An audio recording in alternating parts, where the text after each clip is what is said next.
Hey everybody, welcome to the show. We're Hide and Speak. We stream every Saturday at 4 p.m. Eastern. Our topics are privacy, free speech, internet freedom from vp.net.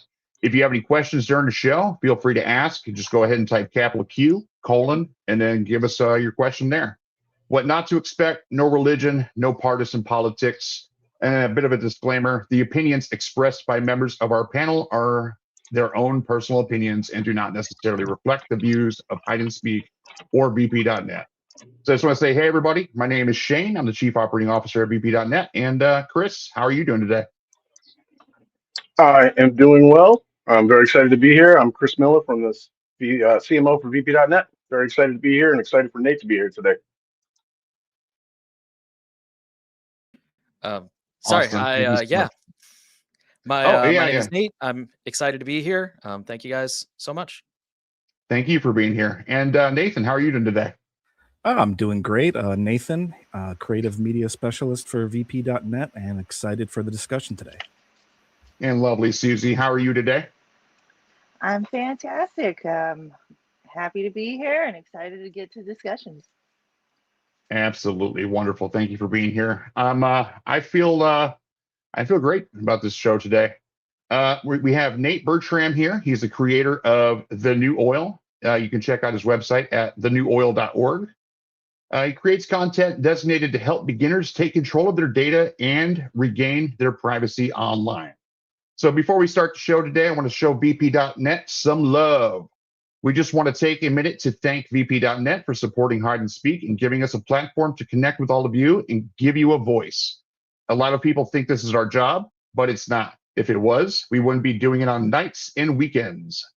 This is something we all wanted to do because privacy is really important to us, and vp.net is helping to make it possible. And we are really grateful for that.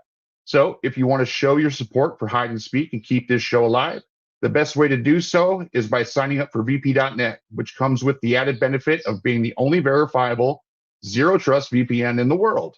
I believe Chris has a short video queued up that explains all of this. vp.net, the only VPN that can't spy on you. Your browsing data says more about you than you think.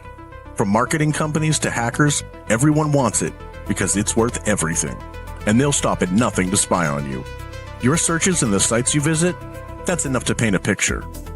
Most VPNs claim to protect your privacy, but here's the problem. You can't actually verify what they're doing behind the scenes. That's where vp.net is different. We're the only VPN built with Intel's SGX technology, the same trusted security used in banking, healthcare, and even the automotive industry. Here's the key. vp.net runs inside a secure black box, a protected environment so locked down that even we can't see inside it. That means no one, not even vp.net itself, can spy on your activity when you connect. You can verify in real time that your VPN is doing exactly what it promises, protecting you and nothing else. vp.net means no hidden tracking, no broken promises, just real provable privacy. vp.net, the only VPN you don't have to trust, because you can verify. Awesome. Nate Bertram, The New Oil. Nate, most people don't just wake up and overhaul their digital life. Was there a specific moment or story that pushed you to take privacy so seriously? Yeah, so it's kind of interesting. It was actually a podcast. So I listen to a lot of podcasts and a bunch of different topics. And I was listening to a personal finance podcast, and he had a guest on. There used to be this other podcast called well, it kind of rebranded a few times, but I think the last time it was called Extreme Privacy, and it's defunct now. But at the time, there were two hosts, and one of them was guesting on this personal finance podcast, and he just kind of talked about like basic account security stuff, like how to not get your identity stolen, password managers, and that kind of stuff. And I remember thinking like, this guy sounds really knowledgeable, and I think most people kind of know that we could be doing a better job with privacy and security stuff. So after the episode, I went and checked out his podcast, and I found it really interesting. And they talked about kind of encrypted tools, Signal and Proton Mail and stuff like that. And the moment I was kind of spurred to action was they pointed out that the defender needs to get it right every single time. The attacker just needs to get lucky once. And at the time, I was a Google person. I'd use like Chrome, Google Search, Google Drive, Google Calendar, Google everything. And it kind of made me realize like, oh yeah, if I get hacked, like my whole life is out there. And even though there's nothing wrong, I'm not doing anything. It's still just, the privacy. It's like, I don't want to share my whole life with everybody like that. And so I started looking into some of the tools they recommended just to kind of get out of the Google ecosystem. And I realized like, man, this is a lot easier than it sounds. Like I'm sure 20, 30 years ago, it was really clunky and user unfriendly. But nowadays, like privacy technology has come so far that it's most of it's pretty user friendly. So that kind of turned me into a bit of a privacy advocate and kind of spreading the word of like, hey, this is a lot easier than it seems from the outside. And so that's kind of what got me started. Awesome. And I think that's how a lot of our journey started as well. The New Oil, it's a great name. Like we think of cool names for things all the time, but the New Oil, I think that's a great one. How did you come up with it? I wish I could take credit for that. Actually, it was a friend of mine who did say I could use the name, but originally the format was basically going to be that I was going to be the quote unquote expert, suggesting tools and kind of explaining the tools. And he was going to be the quote unquote normie who was like testing them and giving his opinion of them. But that never materialized. He was super, super busy, never really had time to commit, but he did say, he's like, no, take the name and run with it. And yeah, so he's the one that came up with that. It's unique. We love it. Some Good name. privacy experts take some privacy experts take an extreme all or nothing approach. You're not one of them. How did you define reasonable privacy for the average person? That's a good question. I think it's kind of like health, I guess, in the sense that some people like to go to the gym and that's what they do for fun and they're gym rats and they go running every day or they lift weights. But there's still kind of like a baseline that like everybody should do, right? Like everybody should try to eat healthy. Everybody should, get up and move, especially if you're have an office job every once in a while. And I think privacy is kind of the same way. There's just some basic steps that kind of everybody should do. Like again, like using a password manager, two-factor authentication, using a private browser, things of that nature that are just kind of like the low-hanging fruit that are really easy, really effortless, usually pretty free or pretty cheap. So yeah, kind of a what's that? The Pareto principle, the 80-20 rule, where like 20% of the work gets you 80% of the results. So yeah, that's kind of how I look at it. And that's a good way to look at it too.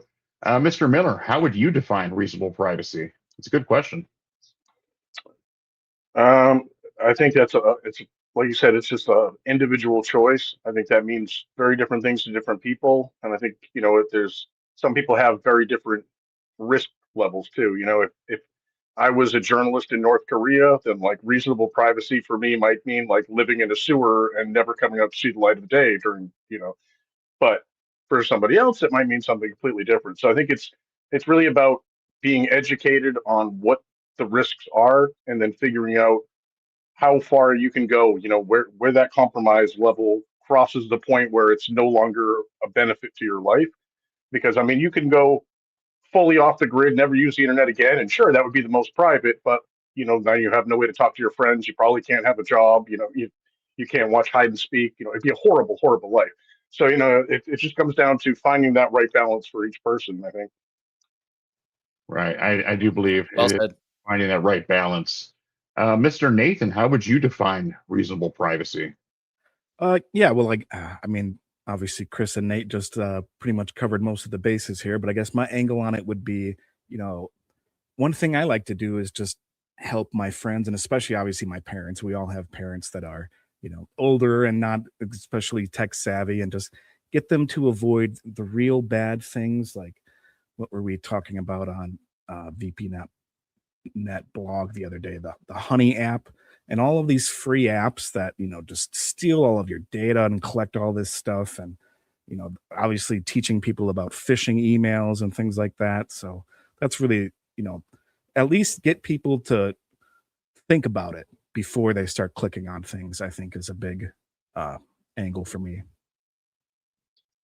That's a good response. Miss Susie, how do you define reasonable privacy?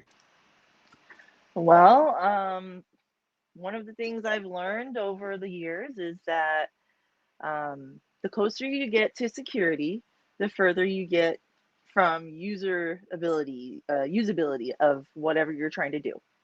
I learned this. I used to get no script, and now they have uBlock and things to block your ads and malicious little things. But I feel like every time we get to a place where we're set, it breaks or something is defunct or you have to keep going. So you just have to stay on top of it, but That's at a a great point. reasonable rate. Don't make yourself crazy about it. Right? Yeah, you can't make yourself crazy about it, or else you'd be out there screaming at the clouds. It's one of these crazy people out here. I think it's reasonable to have privacy. I think it starts there. And with that said, with your privacy, that's between you and the world, right? You get to choose who you share and what you share, or what you share and who you share that with. And that's how I look at privacy. And some people, they get it confused with the difference between privacy and secrecy. And some things you have to take more seriously especially in today's tech age. And if we could spread that word to others, I think that's the best thing we can do. Nate, your website and YouTube channel focus on educating less experienced users. If you had just 30 seconds, how would you explain to a non-tech savvy grandparent why using the same password for everything is risky? That's a really good question. I think I would try to explain to them that data breaches happen literally every day. A lot of them do include passwords, and if your password gets out there, they can just reuse it on any website they want. Amazon, eBay. Trying to think where else you might at Walmart, like wherever you have an account, and they can buy things with your money. They can spam your account, sign up for things that you don't want in your inbox. Like they can do all kinds of stuff with that. Absolutely, yes, they can. And like growing up on the internet, that used to be like the main hacker culture, right? People getting people's passwords and then having access to their account. They could do anything with it, right? And it's still very prevalent today. Uh, and especially with the amount of data that's getting hacked out there, it's just people's emails and their passwords are all over the dark web, and I've seen that with my family as well. And it is hard to explain this, these precautions that they have to take. So most people, they just don't care, and if they do have a password, they're just updating that password by like one number at the end of it or something, or adding an exclamation point. So it can bring us to some interesting topics, I believe. Very clever. What's Or your they go-to? keep all of their passwords in a text document on the desktop labeled passwords.txt. What's crazy is Yeah.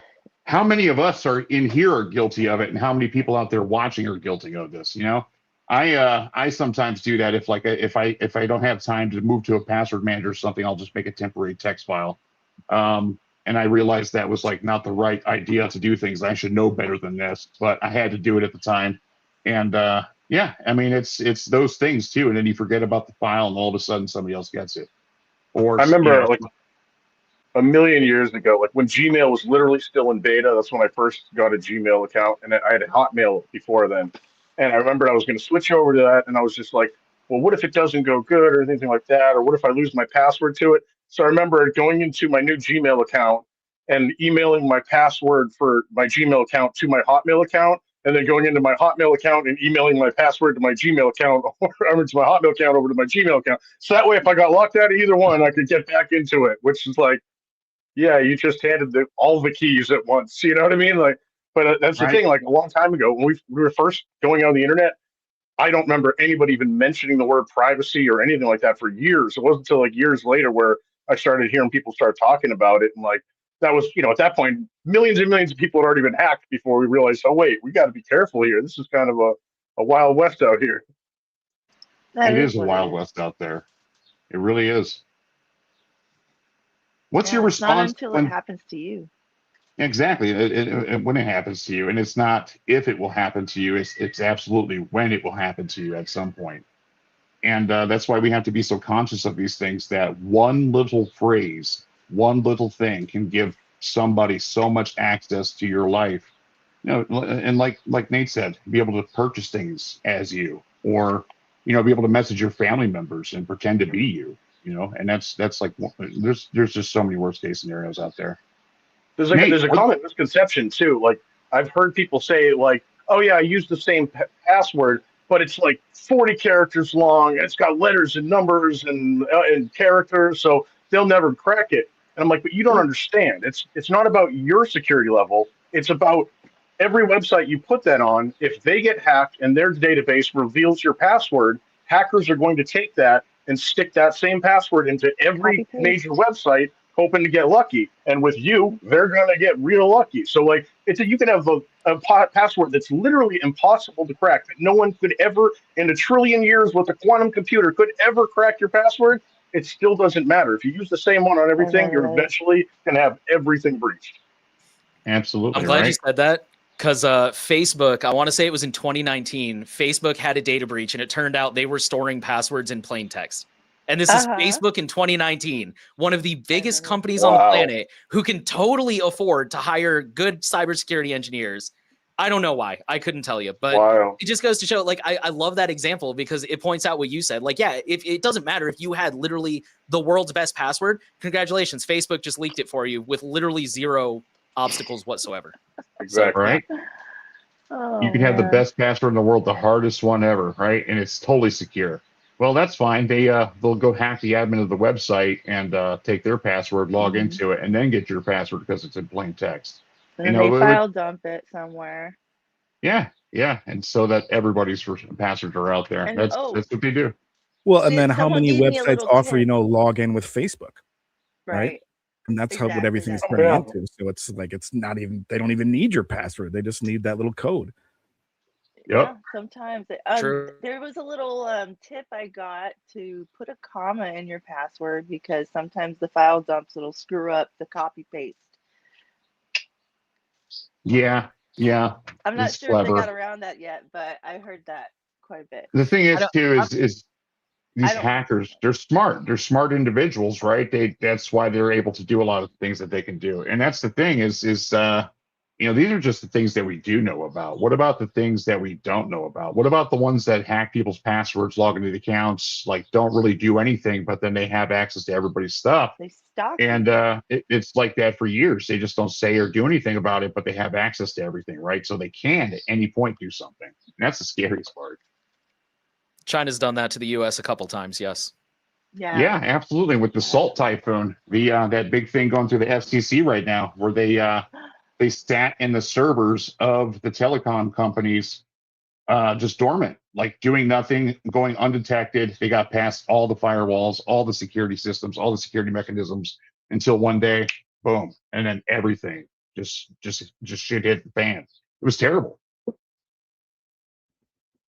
Well, and companies program in backdoors into all of these websites and programs these days too for the governments as well. So it's not like there's already ways in. It's pre-programmed. One of my biggest issues with it. Yeah, and that's working in information security. I've seen things where somebody left a project or they were no longer around, but like their SSH keys were still in the server, right? They still had access to the server. And nobody thought to go, hey, I should probably remove this person's access, so it doesn't get access later on down the road. And that's, it's just these really simple things that we overlook, and that can lead to, millions, even billions of dollars in damage. I think some of these lawsuits from these things coming out. I mean, for Google, they just had to pay out something like $67 million or something for one of their things. So it's like for a lot of these big companies, they don't really care. So they can afford to do these things, but at whose expense? Ours, right? Nate, what's your go-to response when someone says, I don't care if Google sees my data. I have nothing to hide? Well, I mean, I do have to point out, like, everybody's different, right? Everybody has different values. So, I think it really helps to know what's important to that person. But I think there's a few different go-tos I have. One of them that used to not work very well, but I have a feeling would work very well nowadays is, you never know what's going to happen in the future, right? Something that, and I'm not trying to be partisan, but just a really good example. Like, nobody ever thought Roe versus Wade was going to be repealed, right? And then boom, it happened. So like, laws can change at any time. Yeah, exactly. Laws can change at any time, and something that used to be totally legal is now not. Yeah, especially in speech. That's a there's great point. What's okay to Can't say believe today it. may not be okay to say tomorrow, right? I think that's a great point, Correct. Nate. Definitely. yeah, Yeah. absolutely. I mean, it's yeah. But I mean, there's also I think in my experience, a lot of people kind of really don't understand how bad the situation is. And it's weird because you don't want to scare people because that doesn't work long term. It might scare them into like, downloading a VPN, but after 6 months, they're going to stop using it because the fear wears off. But kind of making people realize, like, I remember when the Cambridge Analytica thing happened, one of the revelations we got was that Facebook on Android phones, and I hope this is not the case anymore, but on Android phones, they were able to access your SMS text messages in your messaging app. And so I remember messaging one of my friends who was an Android user, and I'm like, "Hey, Facebook can read your messages, right? Like, because you have the app on your phone." And she's like, "Yeah, they can read my Facebook messages, of course." I'm like, "No, your SMS text messages outside Facebook." And she's like, "Why?" I'm like, What? yeah, exactly. So I think a lot of people just don't really understand because they think it's stuff like that. Like, oh, of course Facebook knows when I'm on Facebook. And it's like, yes, but also Facebook, this one is more recent, is intentionally opening like ports that are not supposed to be open to get around the sandboxing on the phone to see what else you're doing on your phone. And just things like that, which that one's kind of hard to explain to a non-technical person, but just the point that like they're intentionally going out of their way to stalk you all the time, and trying to find that line of making people realize that, again, without scaring them, is a challenge. But I think just trying to figure out what's important to that person. I'm not a parent, so like I love kids. I have a niece, I have a nephew. They're wonderful. I would do anything for them, but I don't really need to worry about like predators finding out where I live because I don't have any kids at home. But if I was a parent, that would be extremely important to me. So just kind of figuring out what people's values are and like what is the right packaging, for lack of a better word, to get them to understand why privacy matters, because there's a million reasons. So. That's Yeah, a great there answer. is so much. Really I good like answer. that you brought that up about that. They were able to connect their loop back and contact themselves through a web browser to the app, and violate your privacy that way. Send itself data. So while you press all these different privacy restrictions on your phone, and you're like, oh, okay, I didn't give that app permission to do anything, it's already bypassing something, and it's bypassing in the easiest way possible too. I think what the value is here is the data, right? It's everybody wants that data. So if Facebook's able to circumvent and bypass Google's like Android security, probably even iPhone, they obviously want the data that they're being restricted from, right? I think that was a big thing when the not the carriers, but Apple and Google, they started restricting Facebook, and like they're like, hey, we should probably start taking privacy seriously. When Apple True. especially rolled out their app tracking transparency, which is basically a single toggle where you could tell all the apps on your phone you didn't want to be tracked anymore, all the advertisers had a meltdown, and they were like, this is going to ruin the ad industry. We're not going to be able to, which weirdly, the ads are still here, much to my chagrin. But, they were super pissed about it, which tells me that it probably works really well if they're mad. But yeah, it's unfortunate. They're always trying to find new ways. It's a cat and mouse. They are trying to find new ways. And I remember when these cell phones first came out, like it still is a privacy nightmare, right? But when all these apps started coming on the phones, like there was no privacy, there was no restrictions. You could just install an app and it could do anything it wanted. Can I just say, and it's a great thing because I have been one of those people who said, "Oh, I have nothing to hide. I don't care what anybody sees because I don't care." I want to be one of those free, open people. But the problem with it is, back in the day, especially in the Wild West internet days, we weren't being tracked, and we didn't feel that stocky feeling that we get now.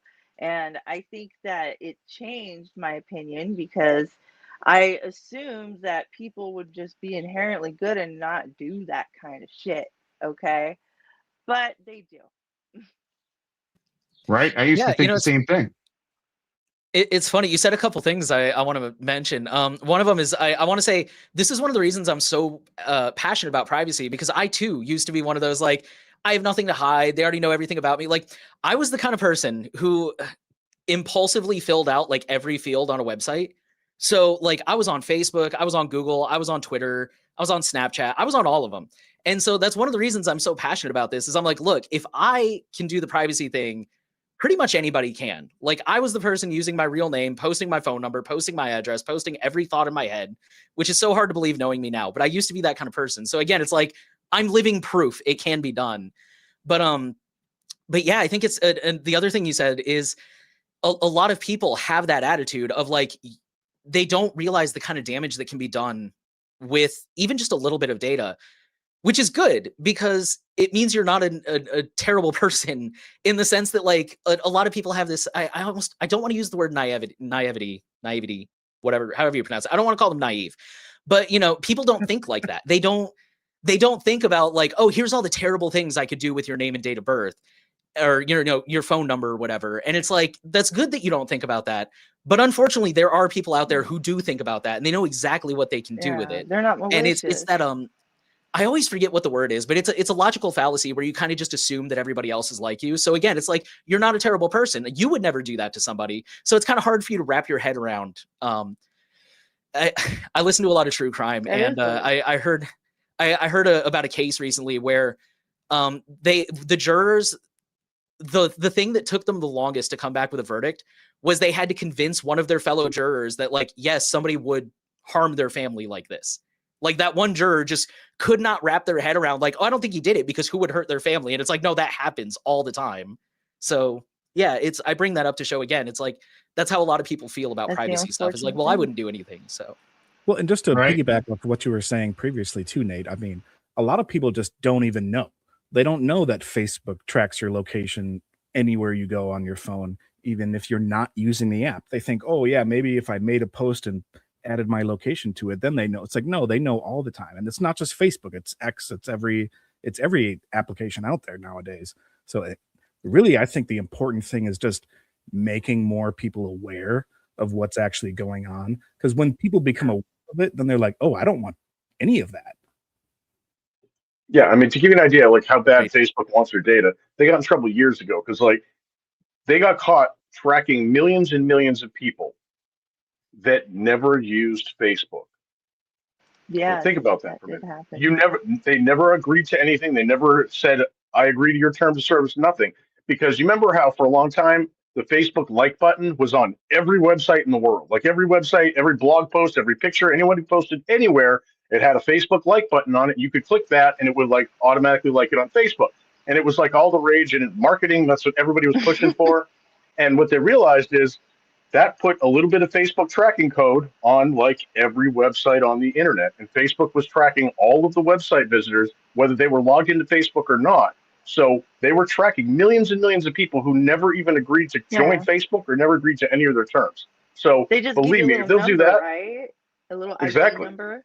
Yeah, exactly. And Facebook and Google still do this. I was taught to use NoScript or something to remove that from all sites, Twitter, all the little buttons on the bottom. They get clever with it. While.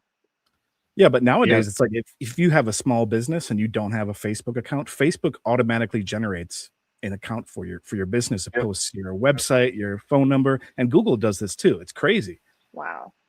I've seen that. And what's crazy with Google is they'll use their AI overview or whatever. They'll pull information off of your website, and they're smart enough to know why people obviously are searching what information they want. So like, for example, if you have like a local business, they know people are going to search for the hours of operation. They're going to search for like the basic information about what you sell, maybe what brands you sell. So what they'll do is they'll pull all that information off your website and put that in the AI overview. So now people have no reason to even go to your website. So they're literally stealing your content and stealing the information from your website in order to prevent people from ever leaving Google, which means they're stealing your website visitors. Exactly. And then you'll see a little emblem that says, do you want to claim this business? Everybody has probably seen this on it. And that trying to claim a business that they've already generated, it's a nightmare. I'm going to think it's going to be a nightmare. It's like we're a captive product, Well, that's the thing is Nate, you mentioned, the damage done, right? And that can be done. Well, my take on it is like these people are rich as shit. These ad companies, their executives, their people, they're on some bullshit. Okay, let's just call it what it is. It's some bullshit, and they're getting rich. And as Mr. Milner here said, without our consent, it's just your likeness they're taking, and they're taking your information, they're taking your habits, And then they're twisting it all up and sprinkling it on for the next guy to sell him some shit too, right? So it's definitely some bullshit, and we're not getting paid for it, right? It's our likeness, it's our information that, we didn't agree to this, right? And they didn't even ask. That's an argument I used to use in the past, and unfortunately, it doesn't seem to land with people in my experience, because I agree with you. I used to compare it to, like, imagine you wrote a book and you went down to like your local bookstore and you're like, hey, I wrote this book and I want you to sell it, but you can just keep all the money. You don't owe me any money. And it's like, who would do that? Nobody would do that, right? But for some reason, that's exactly what's happening with our data. That's our data. We made it. It's about us, and these companies are selling it, and we have no choice over it. We're not getting. Yeah, we're not getting paid for it. It's completely insane. They want us to pay them to get rid of the ads. It's insane. Yeah, I've seen that too, and I've seen like if you Google yourself, right, your name will pop up, and then I think some owners of like some website they ended up getting sued for this because they were charging people to take their information and data offline. Like, hey, I don't want this out there. Oh yeah, give us $60 and we'll take it off, right? I've been told no So before. And it's like, and how can you tell me no, that I don't want you putting my personal information out there? I know Shane's aware of that kind of shit. for It's people just like us, wrong. we'd be like, hey, this makes sense. Like, they can't be doing this. We should bring this up, and they'll stop, right? No, these companies are over there scanning entire books. Like, they think that information is free, right? They're like, oh, well, this book is like, it's printed. I could have gotten it from the library and read it myself. Why can't my AI scan it? So there's way worse things going on with people's intellectual property. That news article that came out about that today? I think it was Grammarly. Is under investigation because they are using, authors. Grammarly is like this thing that edits your text or your speech or something, and it'll write something out for you in better grammar or whatever. And they have a new AI assistant that uses like authors, real life authors. And these authors are not getting paid. They weren't informed that they were part of the Grammarly system. And it's like, the Grammarly system will write out to their customers, oh, would you like to write this story and insert famous author's name style?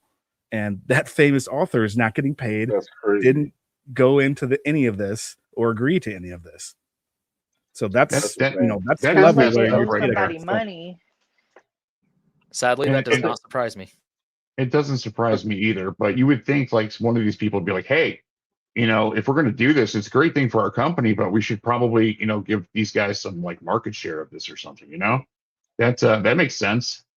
It's like the one we saw earlier that Meta, of all companies, is going to war over torrenting and support of torrenting because they use torrents to download tons and tons of books in order to train their AI models. And a judge, like a few months ago, they actually already said that that's okay.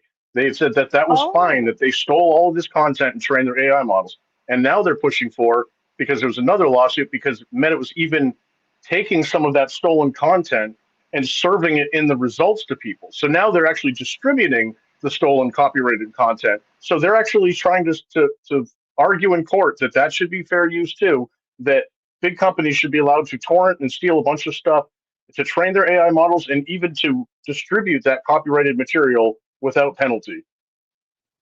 And what I'm hearing is, So what I'm hearing is I can go down to Best Buy, steal all the laptops, resell them, and it's totally okay for me to like steal their laptops and open my own electronic store. That's a valid business model. No. It's not okay. Everything, right? No, not from you guys. I'm saying from the courts. For the courts to say that. That's basically what the courts are saying. It's like, yeah, you can steal stuff and resell it, and that's a valid business model, which is obviously insane. That's exactly what they're saying. But it's not okay, and I'll tell you why it's not okay. It's not okay because you're not a rich billionaire, right? It would be okay if you were. You're right. But you're not. See, there's you got me there. What do your political donations look like?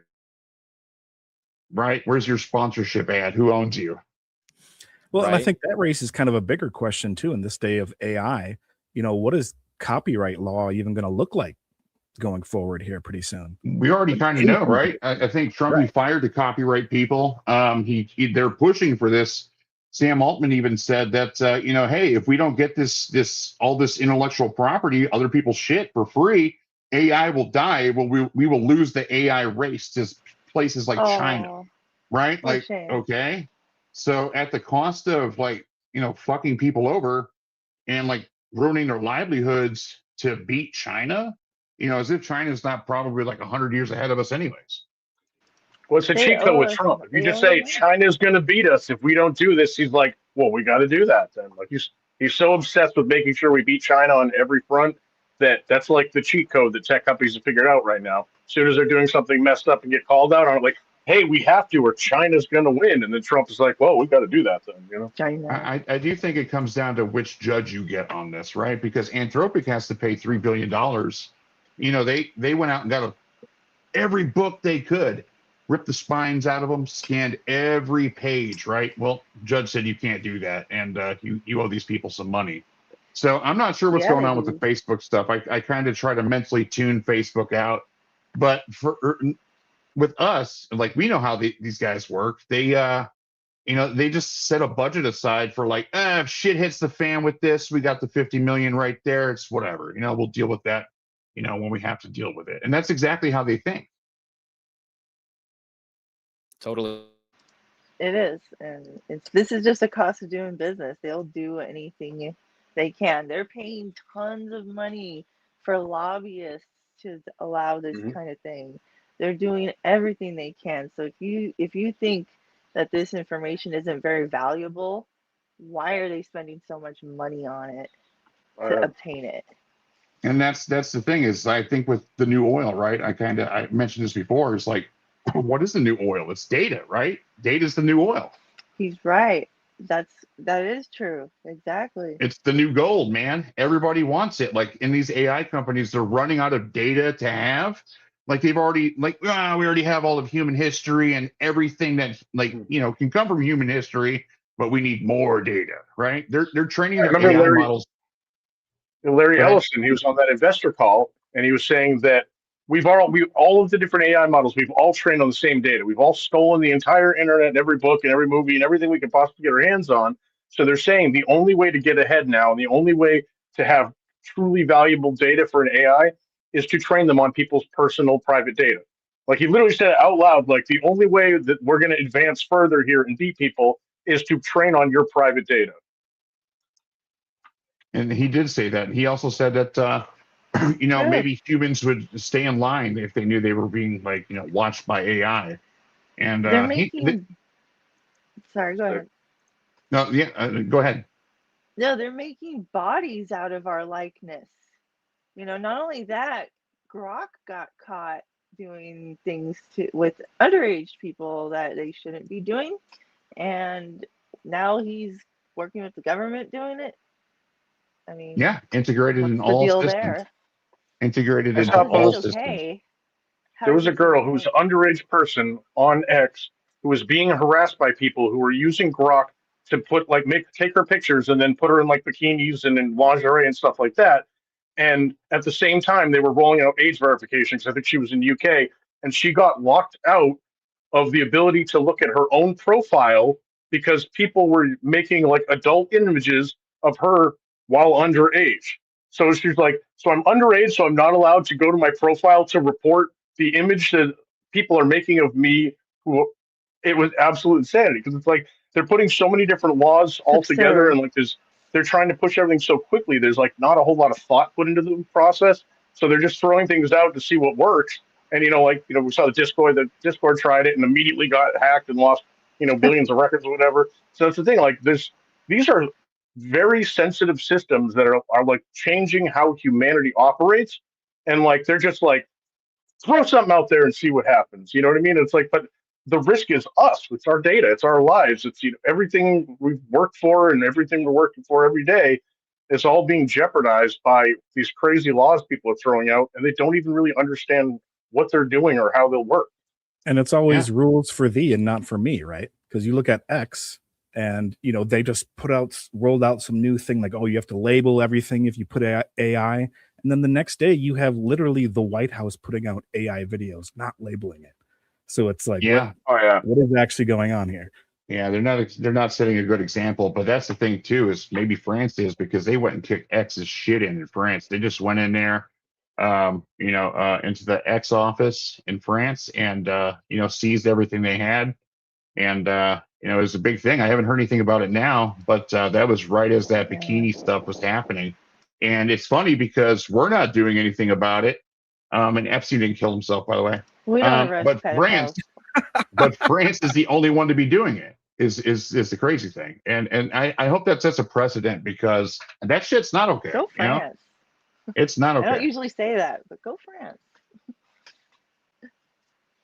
Well, Nate, what is your top tip if someone does nothing else, or if someone does nothing else after the stream? What one thing should they do immediately to protect themselves?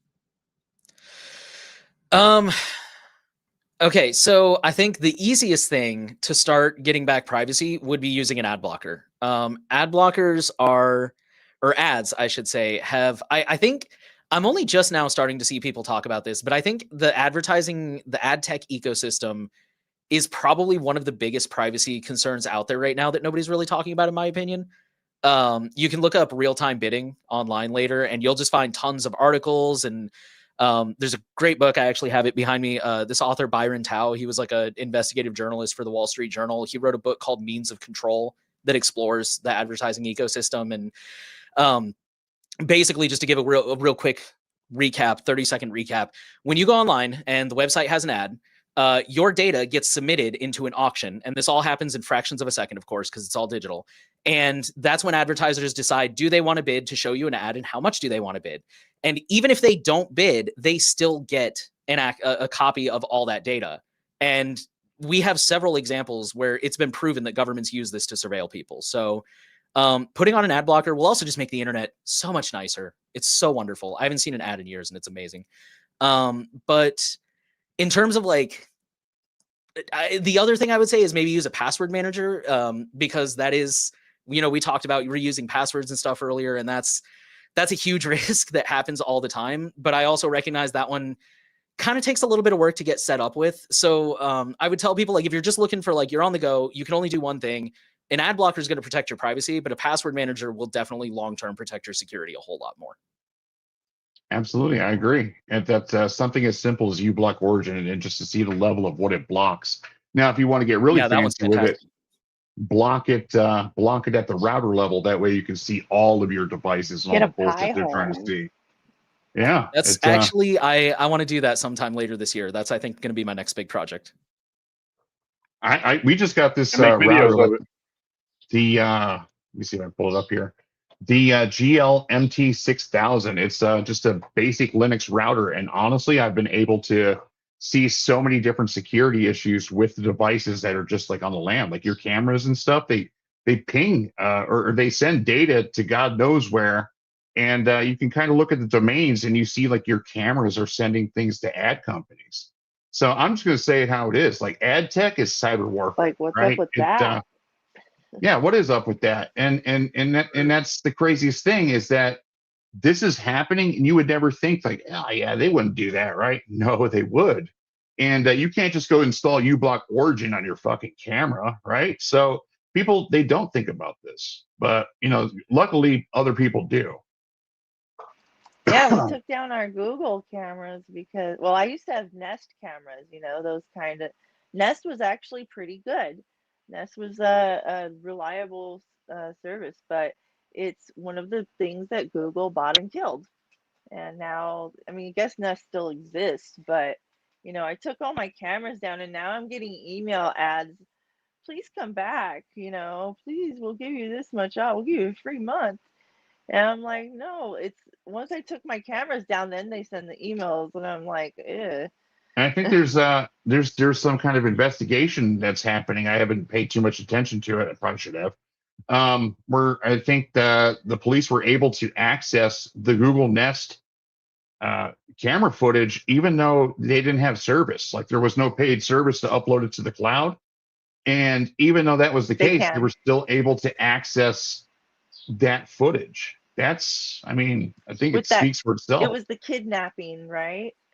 Yeah, that was the Nancy Guthrie case. And yeah, that one's really interesting because the police were the ones who originally came out and said, we can't get the footage because it's, I guess with the free plan, you get like the last 3 hours worth of hits or whatever. And so they were like, well, you can't get it because this was like 10 days ago.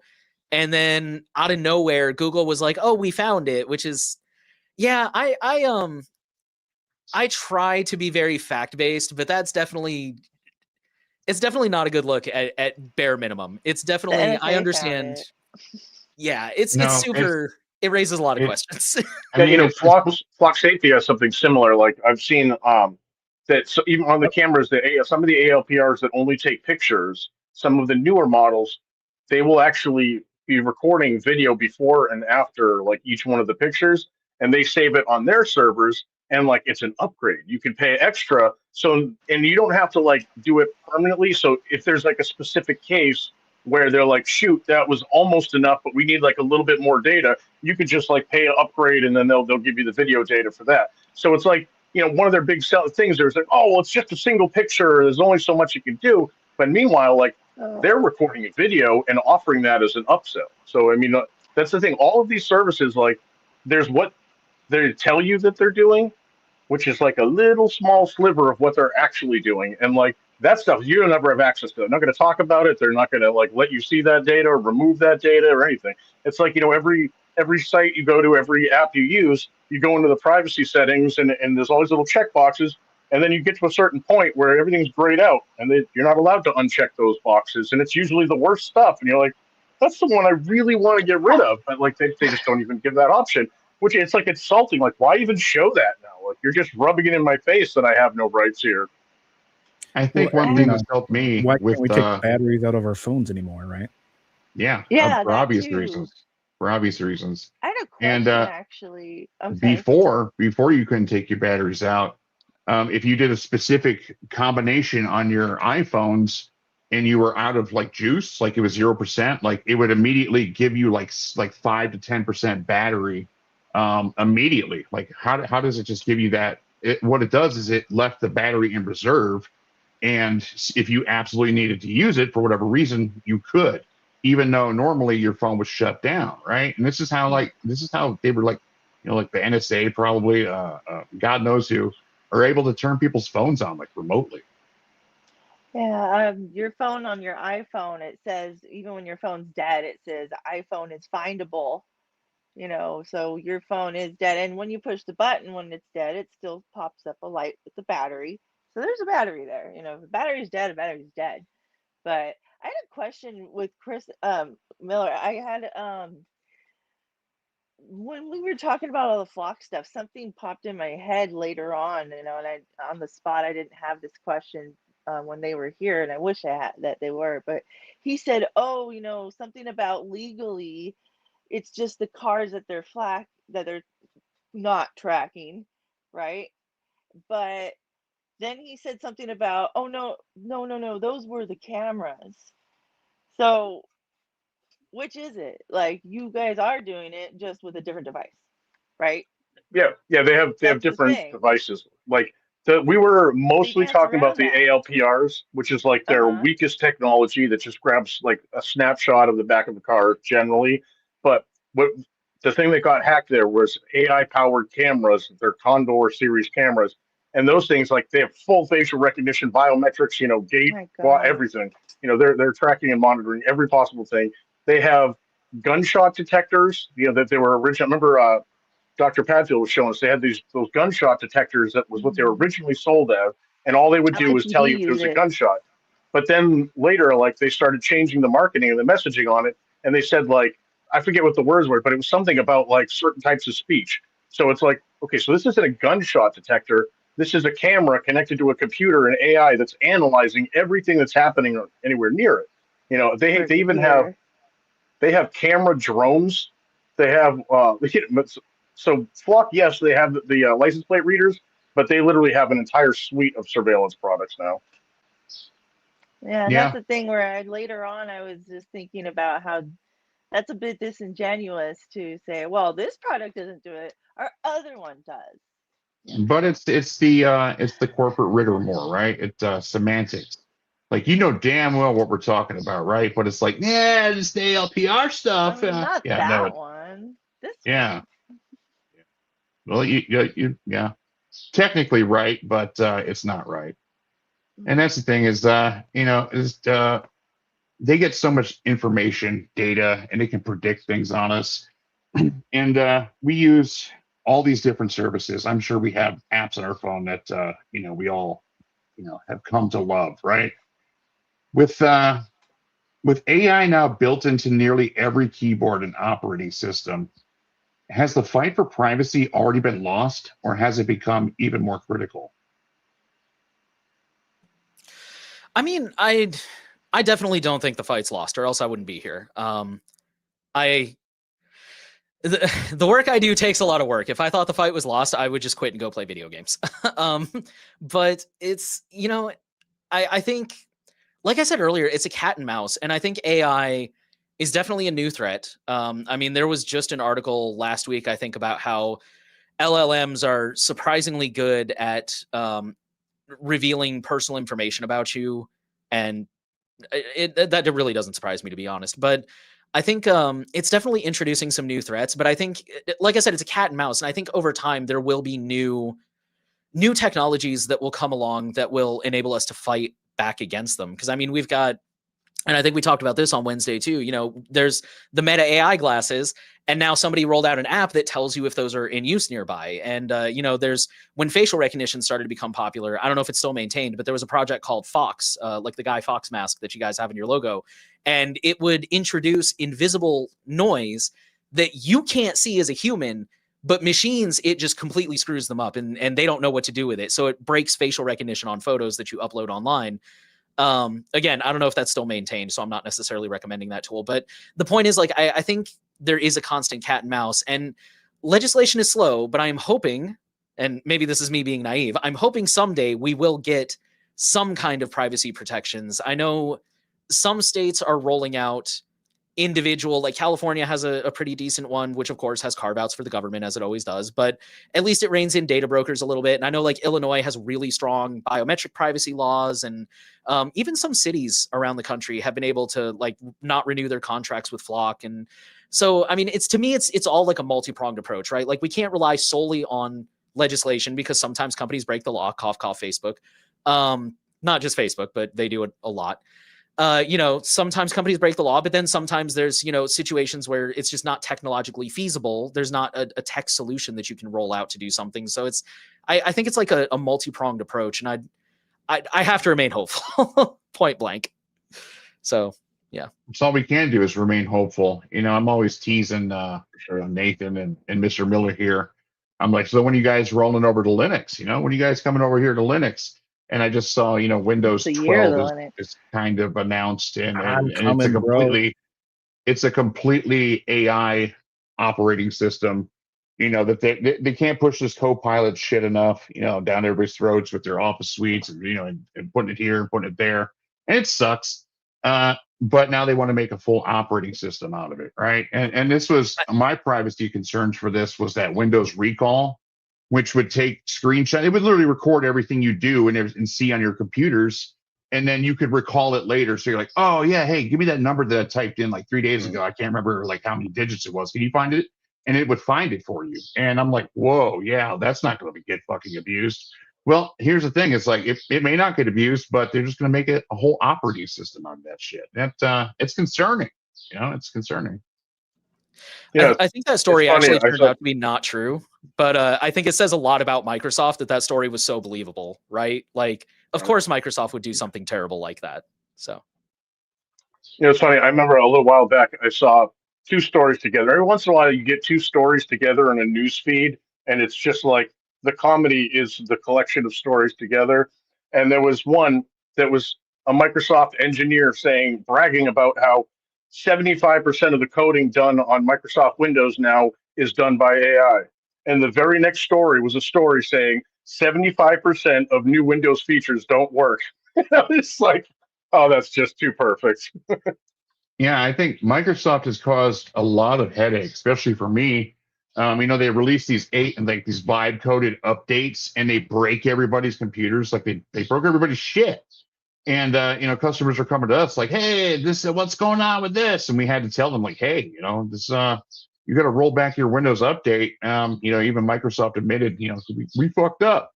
No, they do, and they're still doing this thing. They're still doing this. And here's the thing, it do be like that. Well, and Windows 12 sounds horrible. If you looked at any of the releases Terrible. that they had about it, it's like not even an operating system. It's just Yeah, wait a second, where the fuck is Windows 9? You know, like this is the whole naming scheme for one is Can I go back to XP? off-putting. Right? Windows 2000. I miss 7. 7 was like the last good one, I think. Yeah, You 7 know, was it's- good. I really liked 7 too. What really broke the camel's back for me is when they started installing Copilot for everybody, and we're just gonna install Copilot here. We're just gonna install Copilot. When Oh you're yeah, How like, here's an ironic. Xbox And app on your then- desktop. It's like I don't even Yeah. have an Xbox. Why do we?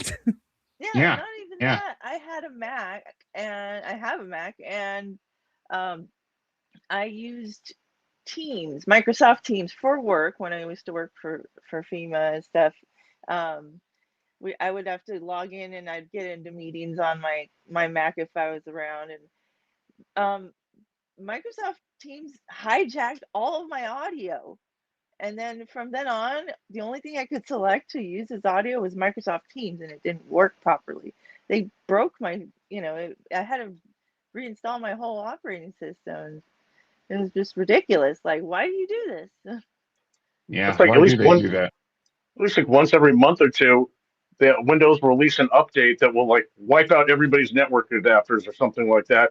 We'll just suddenly we get a bunch of support requests from people thinking the VPN's broken, and it's like, no, it's Windows again. Like it happens like at least like once a Again. month. My girlfriend's like, I don't know what happened. Like computer updated, now nothing works again. I'm like, yeah, Yeah. that's Microsoft Yeah. for you. You get Yeah. scared every time an update comes up. Like, what are they going to screw us over with this time? Exactly. So once people get it to a stable point, they try to freeze it. Like people will turn their updates off and be like, okay, nobody changed a thing. And it's I like, did well, now this. you're 5 years behind on security updates, but like, sure, I guess it's working well. So, all right. They had it That's pretty exactly what I was well about with to the say. iPhone 4. That was a good one. What were you saying? Oh, I was just about to say what Chris said about, it's unfortunate that because that is one of the, that's an easy way to improve your security is turn on automatic updates, right? Because they're always rolling out security fixes and you can stay on top of them. Yeah. But, I think most of us here grew up in the days where it's like, no, you don't, like, updates are unstable. Never turn on updates. Do them manually. And there was kind of like a little window there Brick your where stuff. that kind of went away. But now it's going away again, where it's like, oh, we have to turn off updates again because something might break. It's unfortunate that they're making everyone less secure because of their reckless behavior. So Yeah, and it is reckless. It is reckless indeed. And I used to be a Windows user back in the day. I played games, and it was the thing, right? You couldn't really get Linux desktop back then. Not something that was in great working order that you could do everything on like you could today. And I see complaints all the time, especially on Reddit and these other platforms where people are defending Windows, and then there's people that are like switch to Linux, and everybody should switch to Linux, by the way.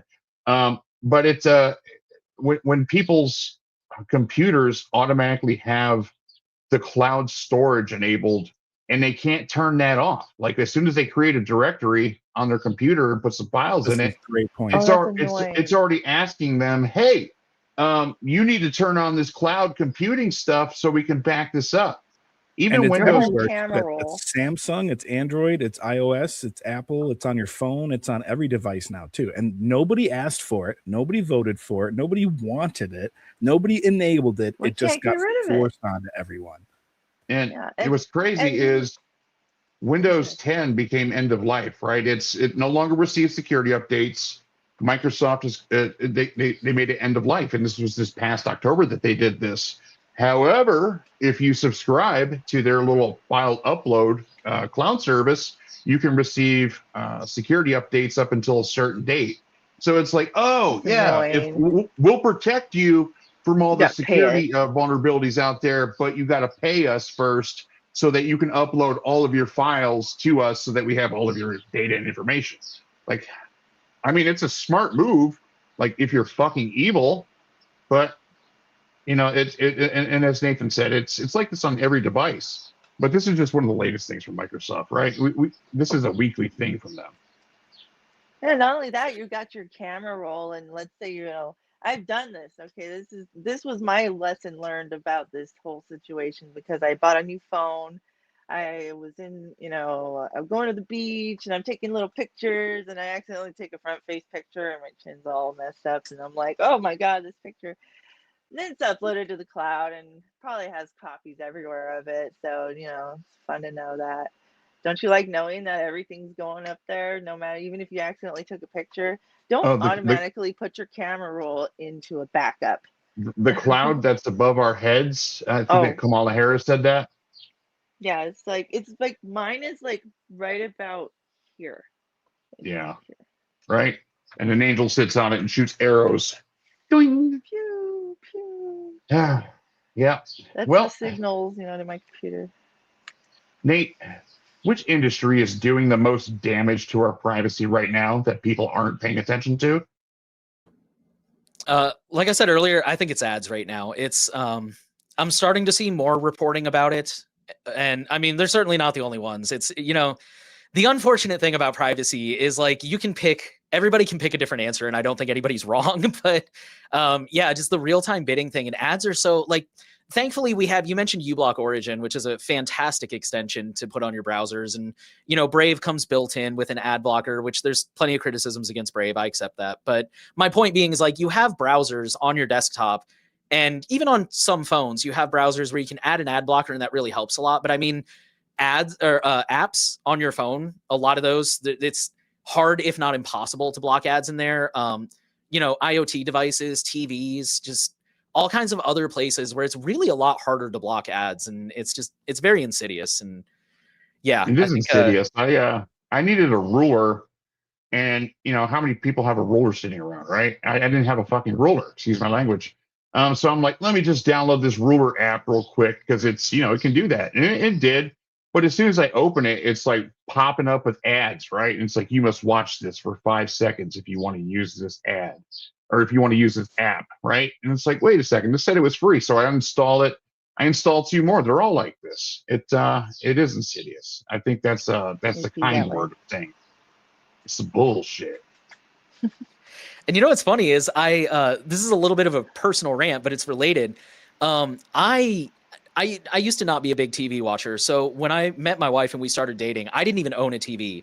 And I was over at her place one time and I just like turned on Hulu out of boredom, and an ad starts playing. And I'm like, oh, so you have like the free tier? And she's like, no, there's no free tier. Like you pay for Hulu. And I'm like, hold on a minute. You're paying and they're still giving you ads. Because you reminded me with that story. It's like, yeah, that used to be like the trade-off, right? Like, oh, it's free, but it has ads. And now it's like, it's paid and it still has ads. They're double dipping. F that. And again, with the whole privacy aspect of that too, it's just like, it's like, it's not even, there's the saying, like, if something is free, you're the product. You're still the product now. You're just paying them not to show you ads. It's crazy. But That's a big pet peeve of mine. They figured out that they can get your money and still serve you ads as well. And I mean, They'll just be how many of less us ads. have a Roku TV, and you watch your TV go on idle and it's doing that scroll thing and it's showing all Oh my different God. apps and titles and stuff. But Oh, then and now it has Yeah, and that's ads got on there. ads on Yeah. the billboard. You You can see go, there's a fucking secret ads. menu.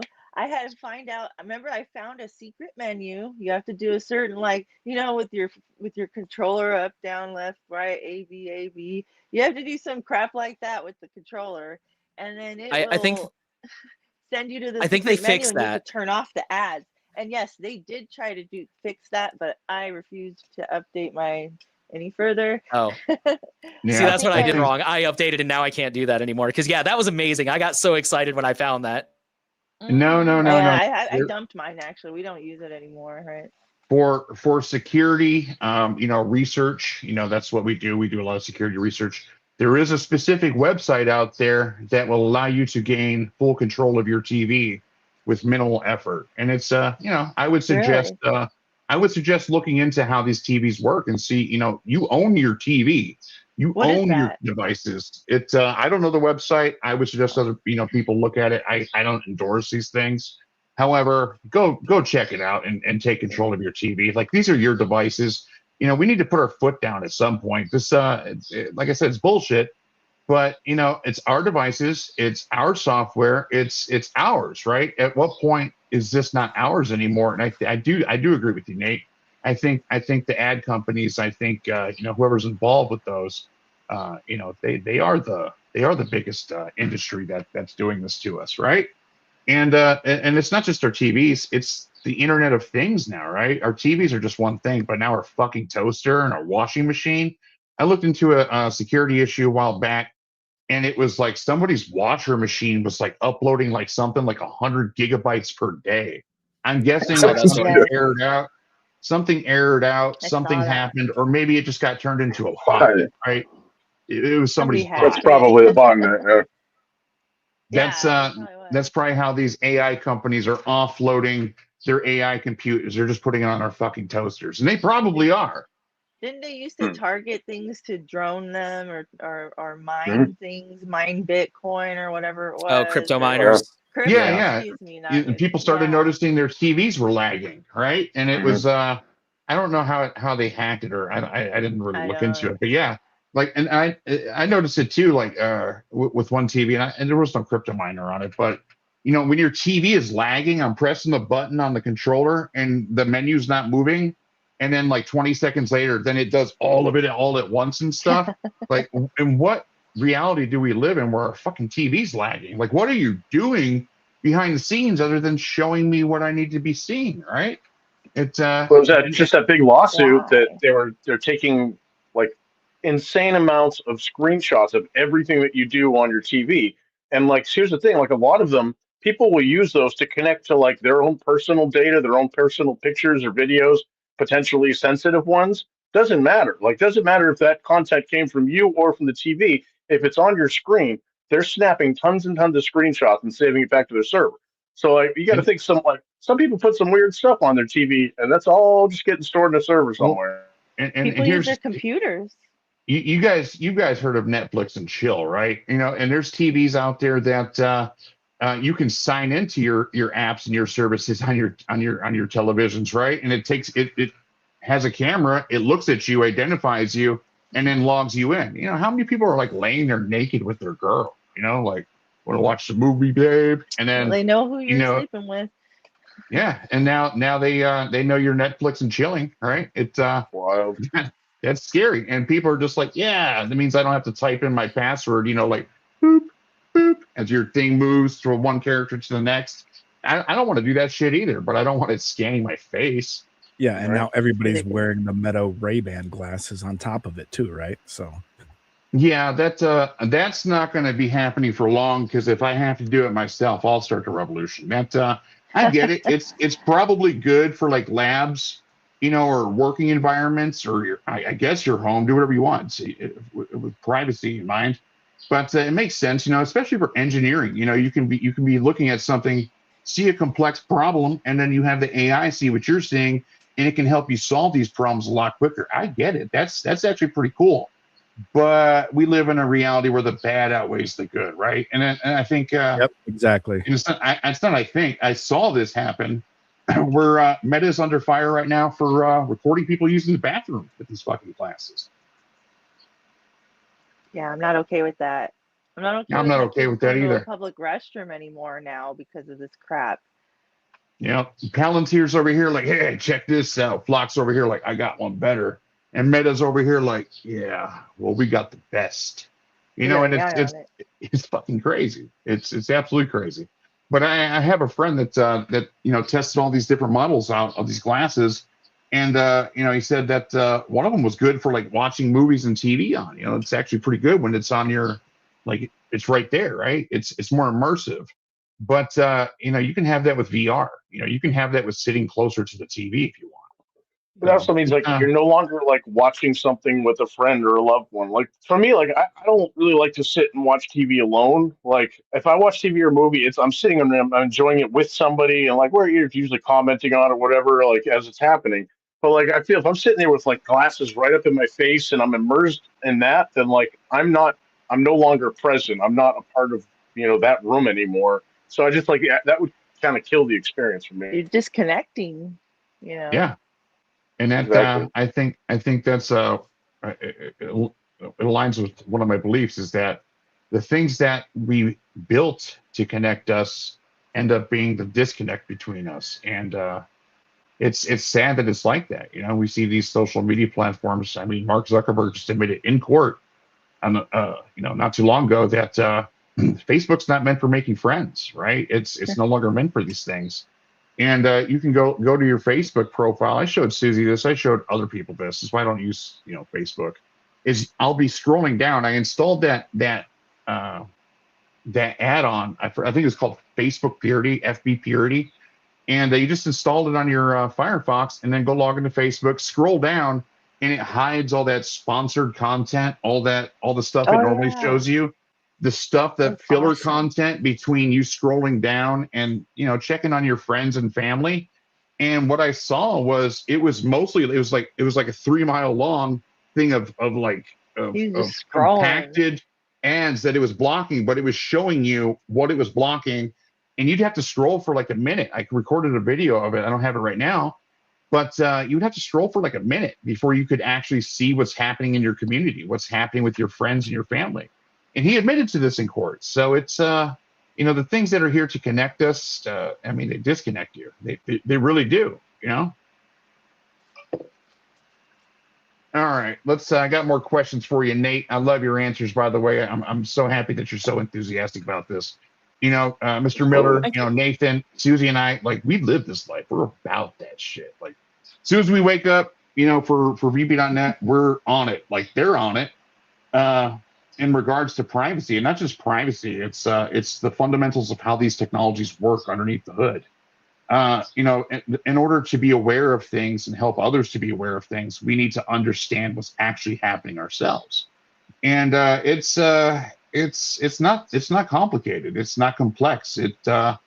What's under the hood is not for the people's best interest, right? And anything that you buy and own pretty much ends up owning you, because you're not in control of the information that it's able to collect on you, right? And there are a lot of safeguards. There are a lot of things, but we're seeing this change in countries around the world, right? People are starting to wake up to this. People are becoming more and more aware of what's actually going on.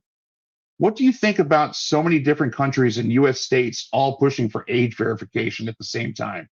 Do you think it's all organic, or is something else going on? I think it's a mix of both. I really live my life by that. There's that phrase, never attribute to malice that which can be attributed to incompetence or stupidity or laziness, or insert word of choice here. Obviously we do know that things go on behind the scenes, right? We're still dealing with the Epstein files and stuff right now. So we do know that's a thing, but I think there's also just a lot of chaos in life. And, there's multiple examples I could pick from, but, I think it was the first atomic bomb. Maybe it was the second one. The city that got bombed was actually the second choice. They were supposed to hit another target, but there was too much cloud cover, and the city they bombed was the backup target. But where I'm going with that is I think it's a combination of things. I think for one, there's kind of a social acceptance aspect of it. Australia was the first country to pass these social media laws, the age verification, and it kind of broke the dam. Once one person does it, then everyone else is oh, I guess it's okay if I do it. And we see a lot of companies do that sometimes too. We've been talking about Facebook, and years ago, Facebook, they discovered, invented, I don't know the right word, but they experimented with basically the facial recognition glasses they're using now. And what's funny is back then they were oh no, this is too creepy. We don't want it. Even Facebook was this is too creepy. We don't want to do this.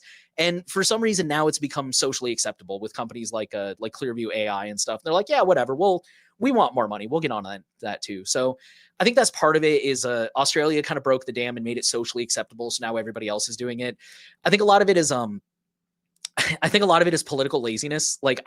You could argue whether they mean well or not, but politicians, they want the easy soundbite answers. And what's easier than oh, we'll just require an ID to use Facebook, right?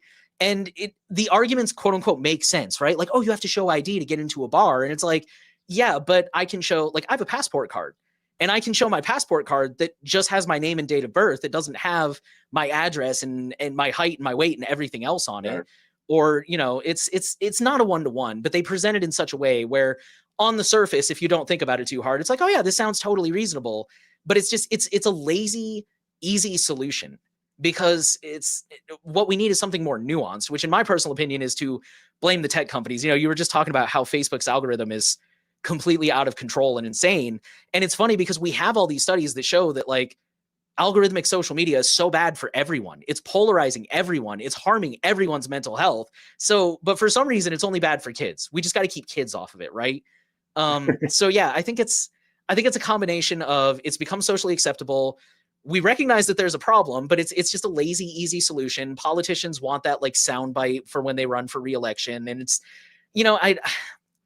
I don't like blaming the masses, but I do have to be honest that en masse, people can be a little easily distracted, right? And so it's like, oh, okay, we slapped an easy problem on it. Let's move on. Because a lot of like as a group, the public really doesn't seem to have the attention span to like sit and discuss these nuanced things, which is really unfortunate. But yeah, I think that's what's going on. I think it's just the easy solution that people can capitalize on, and it's there's the social aspect of it's okay now. So that's my opinion.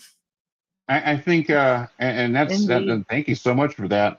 I can tell you what's actually going on, and from my perspective, what I've seen, and it's for the first thing I have to say is I think parents just need to parent their fucking kids, right?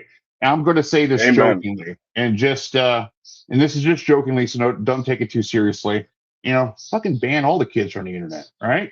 That with the social media and what it does to our mental health is blatantly obvious. When people are posting their best stuff out there, and this is my life, it's so great, and then people start comparing their lives to that. My life's not that great. That.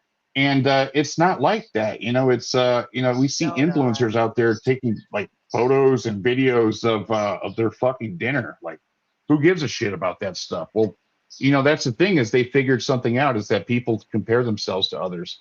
I agree in the sense of that. I feel like people should be born into this world, and you should have a fighting chance by the time you become an adult. I look into things like the reading score decline, like test scores are declining globally, right? Over like something like 54% of the U.S. population, the adult population, can only read and write at a 6th grade level, right? And that's that the bar is not very high. So when you say you blame the masses, I kind of agree. Where I saw this start, and it was, I try not to pay too much attention to these things because I don't want to have an opinion on it. I think if people all agree on this and that's what's best, you guys go ahead and go for it, right? I don't want to offer resistance. What is the solution to all of this, right? Yeah, we want to protect the kids, but let's cut the bullshit here. It's not about protecting the kids. These things started back in like CISPA days. SOPA, Stop Online Piracy Act, and something about saving the kids, right? And the whole fucking internet blacked out. Google, Reddit, Yahoo, all these top websites blacked out in support of like, hey, this bill cannot pass. But now it's the same thing. They pushed it in the United Kingdom, they pushed it in the United States, they pushed it in all these other countries, and it's all being agreed on to do this. And I saw this start again in Australia, and I'm so happy that you had mentioned that, because it means you're knowledgeable about these things, and I like that you're informed. An Australian like Christian lobbyist group, right? I figured like, it's the Illuminati, they're behind this. Nah, it's way dumber than that. It started with like things like sex games on Steam. For one, I didn't know there was like sexual like games on Steam. Like what, like fucking hentai? No, it's exactly what you think it is. It's like fucking the nerd sex games and stuff. It's wild. I didn't look too much into it, but these things exist, and you have the right to release your game, and if there's a niche for that, I'm just going to keep my opinions to myself on it. But they started a stink about this and got Visa and like MasterCard on board to ban payment processors from processing the orders for these games, right? So they put pressure on Steam. They put pressure on all these different companies that you can't sell or do something. And when it comes down to that, when it's the things that process our money calling the shots like that, we're in some bad times, because that's oppression. That they do not get to determine these things, but that lets you know what kind of power and influence that this little group has. And they That's crazy. they were able to lobby this in all of these countries and get that going. So the power that we have for a movement for privacy, they use their power for a movement for, banning porn. That's why we see these things like Pornhub banning states. And it's just the same thing over and over again. If it doesn't get pushed through at one time, it it it's going to get pushed through another time in some other different way. And it's crazy. It's absolutely crazy to see these things and happen. What do you guys think? Like, seriously, what do you guys think? Honestly, I do think that it's extremely important for us to have the freedom of choice and also the ability to parent our kids and keep them off that shit. And that's really how it is you have to, it's your responsibility. Not only that, it's why is it a constant battle, is one of my questions on this, you know. Going back to what I said, I feel people should be born into a world where they have a fighting chance, right? Let's not fuck up their mental health, like with the things that It become does. addicting, like social media, with sex games, I guess, and pedophiles on things like what Roblox, I think, was a big topic that people were talking Yeah. about on Reddit. And I had no idea all this shit was happening. I mean, I kind of assumed it did, because if you have a platform where people can connect and chat and do these things, then the bad shit's going to come, right? You can't stop that. It will be there. You do have to do something about it, because you have a duty to protect these children. But the biggest thing I think with all of this is that the ones that have the biggest duty to protect the children are the parents, right? And I've seen like a lot of polls and from the parents of children, and they agree with the laws. They actually want the kids banned. They want them to submit IDs. And then I see the other side of the coin, where these kids are uploading like AI generated photos to bypass it. Right? I had to scan myself for biometrics with Google to use the AI, and I use it for development. I use it for different things, and I needed it for like the nano banana stuff. Well, in order to generate images and videos, it required biometrics. I mean, I got to the biometrics by holding up a middle finger. So these things, like, one, they don't work. Like, I know I held up a middle finger. Like, Google can confirm this, right? It I'm did. sure Flock and Palantir and all these other guys in ad tech companies can too. I flipped it off just to see if it would work, and it worked. I don't know why it worked, but it did. But that just goes to show that these systems in place, they're not here for what they say they're here for, right? I'm all for protecting the kids, but yeah, at what expense? Our data and information and everybody's privacy. But Well, yeah, to be honest, like if they went and they prosecute every single person on the Epstein client list, that would Hmm. show us that they actually do care about kids. Then maybe we'll talk about age verification. Maybe Not in I'll the believe US. that you're actually in it for the kids. But I like to me that seems like a much more pressing issue than we need you to upload your ID to use the internet. Well, and here's another angle for all of this too. It's like, we've been harping on Facebook a lot here, obviously today, but like with Instagram and especially with Snapchat, like these filters, like the beauty Oh, yeah. filters, and make me look pretty or put me in this and that. And that is all used on kids as well. You can be a Yeah. 8-year-old child and use the beauty filter. Like, where are the Yeah, it's restrictions for crazy. that type of stuff? Like, Right. that's what really Yeah. bothers me. Anonymous Ninja puts the comment here. The internet has given opportunity to those without, given a fair and liberating fighting chance to those born where without the internet there would be zero. And I don't talk about a lot of things in my life, but I come from a different place, right? And the internet has allowed me it allowed me to explore freely, right? And I didn't. There was no supervision for the things for what I was into back in the day at 10, 11, 12 years old. Like, we were doing like some, I don't know, like it's probably illegal shit, and for Wild fun, West. right? And into programming things, I made my own web server. It allowed me to tinker and explore things in which I normally wouldn't be able to do. I taught myself math at a level just to make like an ASCII art box, to line up with a font with fixed width. I had to put a certain amount of spaces in between the lines. And like, I didn't know like, like calculus. I don't know, high level math. And this was by like fifth, sixth grade that I was able to do this. And, I wanted to be the coolest scripter and show that, hey, I'm elite too, bro. And a lot of us come from this culture, right? But a lot of people, they also come from like some really fucked up places. I'm talking real fucked up.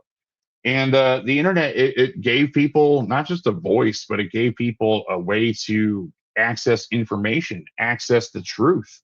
Tell the truth. You see something on the news that's happening in your city, and hey, wait a second, I was there. That didn't happen like that. But now everybody's like, that's what they think happened, and this shit happens every day. The internet, I do think, set us free. Back then, I think advertisements and ad tech was all getting new. Like we were all kind of aware of it. And then in the early days, we installed like it was like Phoenix. It wasn't Firefox yet. It was like the Phoenix browser, and you had to because if you raw dogged the internet with Internet Explorer, your ass was going to go to a website and come out with 35 toolbars, which is absolutely, and I mean absolutely ironic that Microsoft, they have the fucking balls and the audacity to do this shit. Put a little fucking Copilot thing there on your fucking little taskbar at the bottom, like bringing back the Internet Explorer days. So What Right. a dick What move happened to that was. Clippy? Now that's some nostalgia right there. The toolbar days where you'd go on your parents' computer and they would have 7 different Oh my God. toolbars. You could barely even Half the view screen. the website because they'd have so Yeah. It's many like a Half the completely toolbars. monitor different just covered in browser toolbars. hijacked you. and that's how I learned about like security and how system files work, is trying to uninstall those fucking things, right? I was like the Yeah, smartest kid in the world and shit, and then I would go to a same. website and all of a sudden now I have to reformat my Windows XP because now I got some little dancing fucking person on my desktop that I can't get rid of. You went to a porn website as a kid, and now all of a sudden like you got all these different viruses and shit, and your family knows, right? They're like, hey, where these viruses come from? Like this didn't happen to me, but this is the things that we had to help each other with in our little online groups. Like, yeah, dude, like you got to delete this file and then change your registry key for this. Like this is how we had to learn, was because we were getting fucked up. It's still the Wild West, but it was really the Wild West back then, right? It was Delete really the System Wild West. 32.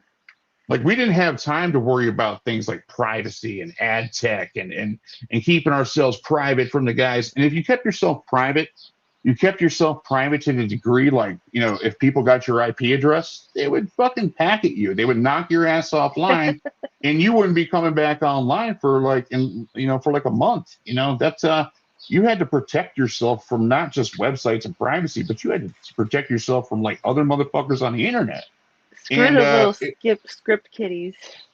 yeah, I mean it's rectified nowadays. We have Seriously. VPNs and we have ways to access things that they don't get our IP address, but it's still wild out there. There's still this scene that's going on. With the internet offering freedom, what's the balance between freedom and privacy? As Susie said earlier, we can't you can't have full privacy, right? You're gonna live in the woods in a little tree house, thinking, hey man, did they see me? Or like you can't just get rid of your cell phone and stuff because you fucking need it, right? But that when you walk past a certain thing in a mall, it just pinged your Bluetooth. It now has a digital signature of Sure your does. phone. It's when you go visit a website, things like uBlock Origin, and I'm just going to make this clear. It doesn't block you from being tracked, right? It blocks a lot of things, but one of the biggest tactics is WebGL. You load a website and it loads a canvas in which it can draw things and load things. But what it does is it gets a fingerprint of your audio and a fingerprint of your video, and then you can never really change that. You don't even think to change these things because you're like, oh, cool, the video from YouTube played, or this worked. But now all of a sudden they have these different unique digital fingerprints about you that even if you try to fight for privacy, they still get this information. They still have it. And I'll say this, I went fully private. Like I went full balls to the wall, focused on it. I obfuscated every little detail that could track me, right? And then they're like, hold up, they stopped me instantly. I started getting captures instantly. I'm a robot. I'm Oh banned from yeah. websites, even using my regular IP address. I'm banned for these things because if they can't track you, fuck off. You're banned, right? You're one of those smart people. We don't Mhm. need that. So that's the thing is like, especially with browsers nowadays, is especially like look at it with iPhone and Apple products, you're limited to Safari. And if you think you're installing Firefox or Chromium, it's still Safari underneath the hood because of some corporate political bullshit, right? And so I'm over here thinking like, Firefox is good. I recommend it to people. And it took me a while to figure out that, hey, wait a second, it's Safari underneath the hood. And Yeah. then you look at things like, where the privacy browser started, and then Firefox's biggest funding is Google, which is an ad company. It's an ad set company. Hmm. So it's like, wait a second, they're all in fucking cahoots, right? And then nowadays I look into the browser and I see it's called Anonym. And it's just a little checkbox you can disable in your settings for Firefox. But they upload your data to advertisers, but it's anonymous. It's not tracked back to you because they don't need to know it's you, just that you did it, so you could be anybody. They don't care. Well, I care. It's if you're gonna take what I do and the patterns about me, twist it all up, sprinkle some shit on it, right? You can sprinkle sprinkles on shit and call it a cupcake, but it's not a cupcake. I'll tell you that. So, and that's the thing is here, I'm not here to eat shit. I'm not here to take that bullshit either. And it's not just about fighting back. I don't think it's about coming together, and I think it's about really just being aware and taking these first couple steps. Nate Bartram, it's been absolutely wonderful that you're here. Well, I think we're going to we're going to do an intermission. Everybody, stay tuned. Wait, I think we were going to ask what's going on in 2026 for the new oil before the intermission. Okay. I was going to say that one for when we came back, but yeah, Nate, what's with everything that we've discussed today? It's really awesome to talk these things. It makes me happy on the inside. I know it makes the other guys happy too, because we don't get to discuss these things and help people become aware of these things. It means a lot to us. What is the plan for the new oil in 2026? So I actually last year I was working a different job that basically overtime was expected, and it completely sucked up all my time. And then I was also very heavily involved with a weekly podcast where I was doing all the editing. It was a very relatively high production thing. So anyways, long story short, I kind of just all my time disappeared, and the new oil kind of came to a screeching halt except for the news feed. I stopped writing blogs. I stopped making videos. I actually just lost my YouTube monetization last month because my view count dipped too low. But it happens. But I got a new job in November, and my boss is like very big about work-life balance. And long story short, I've been getting back into it. I've been really consistent with the blog since November. I just put my first video back up. Not super privacy related, but just kind of easing back into it. So I've got a couple more planned, and basically that's kind of it. Is just ramping back up with making content and getting the word out there. And once I get consistent with that again, I guess we'll go from there. But that's my big focus for this year. Awesome. Awesome indeed. We have a lot of things lined up for us, and we want to invite you on the show, like even every week, hop on. I think the biggest thing too is like starting off with this, like, Mr. Miller and I, we go back a long ways, especially with privacy. Awareness is only one aspect of it. There's people out here actually doing things about this, and I think you have that vibe. I think you got that strive. And I think you're one of those people that are doing things about this out there. And I think that's a really great thing, a special thing. Susie, she takes privacy very seriously. She really values it to the degree in which other people should value it as well. Yeah. And Nathan here, I think he understands a lot about the video production and work-life balance. That is it is important. I'll tell you that. Like sometimes we work like 18 20-hour days. I'm putting out fires that is I have to solve some pretty complex things, and by the end of the day and stuff, I'm so mentally burned out. I couldn't do a show every day. I think just the other day I did like 3 privacy shows, and like I'd say for a day or two afterwards I was so socially drained, and from burning all that mental work that I can see my limitations with this, but I think having a voice is a good thing. Definitely. Yeah, I've definitely been there. Well, speaking of needing a little break, I think I guess we're time for intermission now. And when we get back, we're going to do an open panel, and anybody wants to join, they're welcome to come up and talk with us. Absolutely. We'll see you soon. T-minus 3 minutes.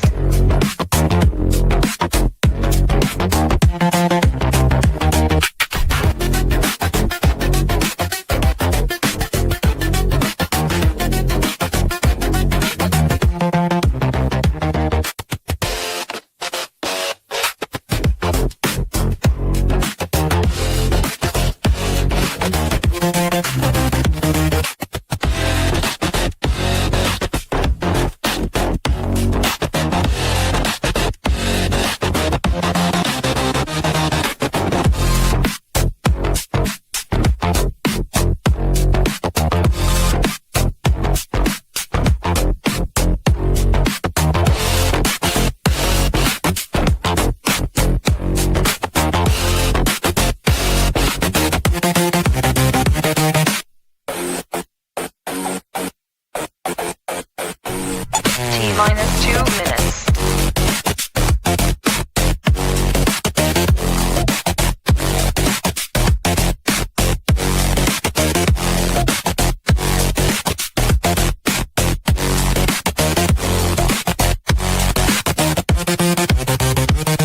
Yeah.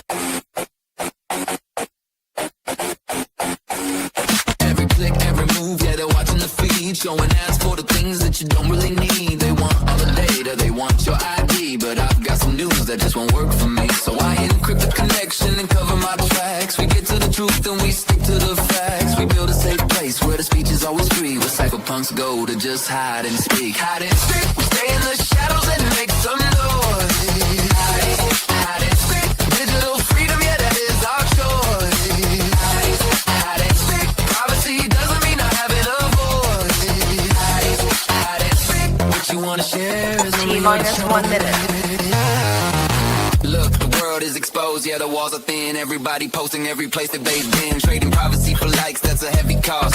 In the ocean of data, the person gets lost. So we flip the switch, yeah, we go underground. Moving through the silence without making a sound. Not hiding because you are doing something wrong. Just defending your rights before they are gone. The room is secure, so let the session start. Speak from the brain or speak from the heart. Tell us your story, we unlock the doors. We invite the guests, and T-minus yeah, the 30 floor is seconds. yours. You can keep the mask on, keep it low key. Privacy is priceless, but opinions are free. We amplify the voices that they try to call weak. Welcome to the stream, time to hide and speak. Hide and speak, we stay in the shadows and make some noise. Hide and speak, digital freedom, yeah, it's our choice. 10, 9, Hide and speak, privacy doesn't mean 7, having a voice. 6, 5, Hide and speak, 4, what you 3, wanna share is only 2, your choice. 1. Hide and speak. Welcome back, everybody, and thank you so much for the support.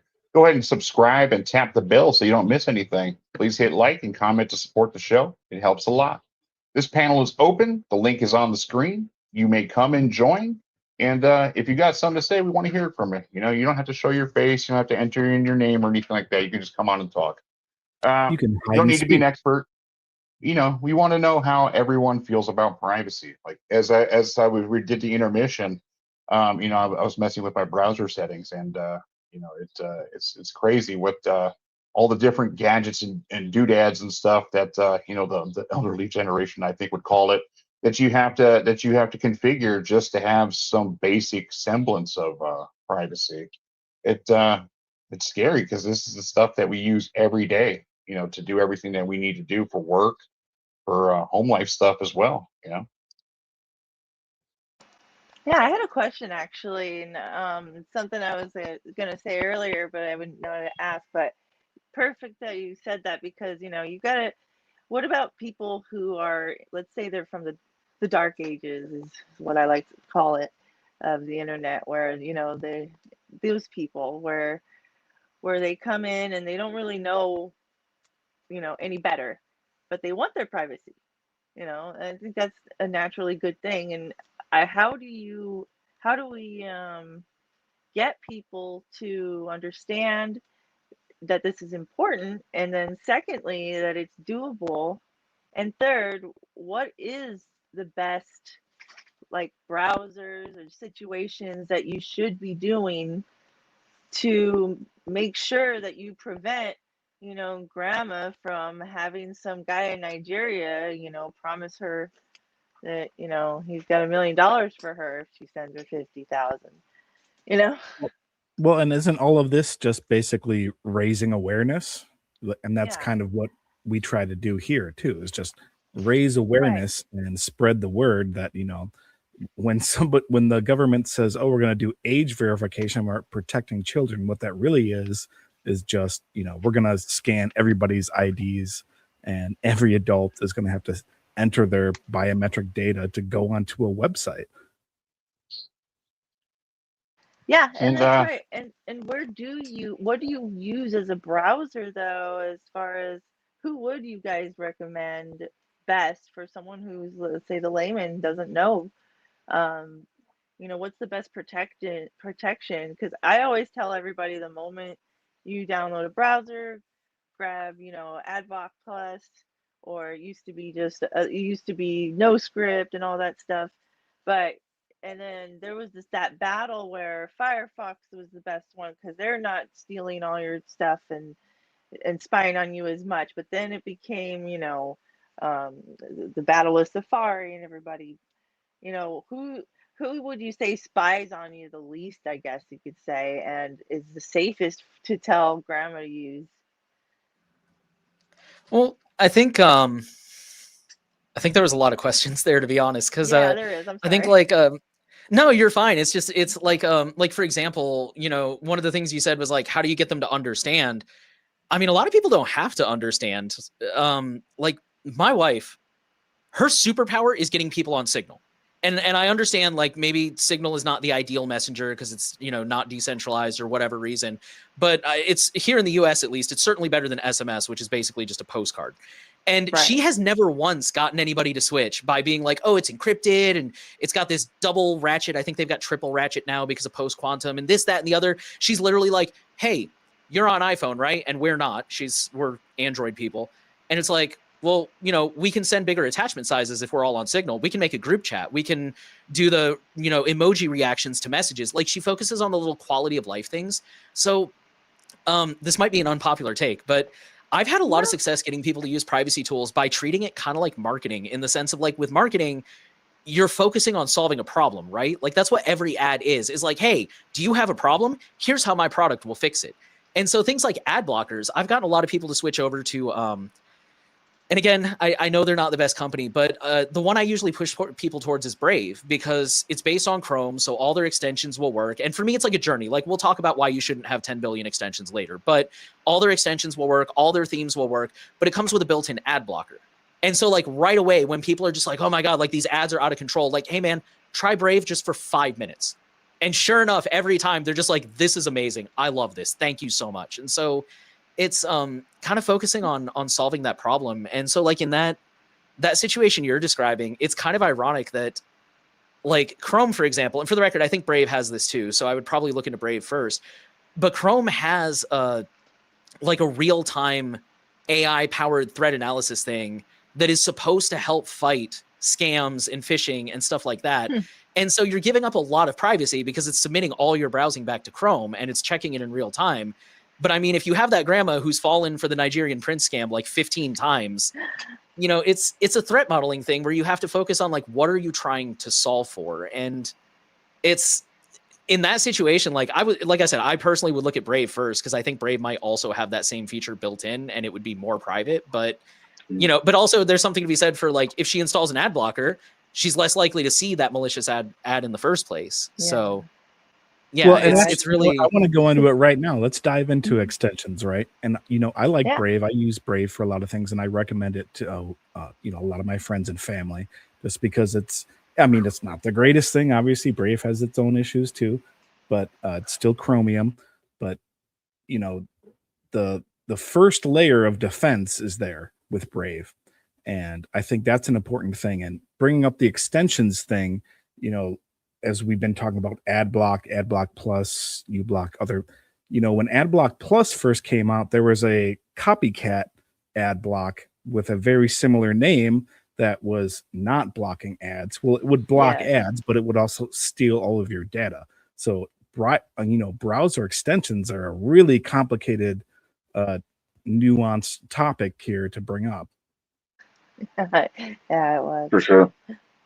Yeah, I know. Any browser it's one of extension those things. has access to pretty much anything you do on that browser then. So, I mean, that's something important for us to discuss.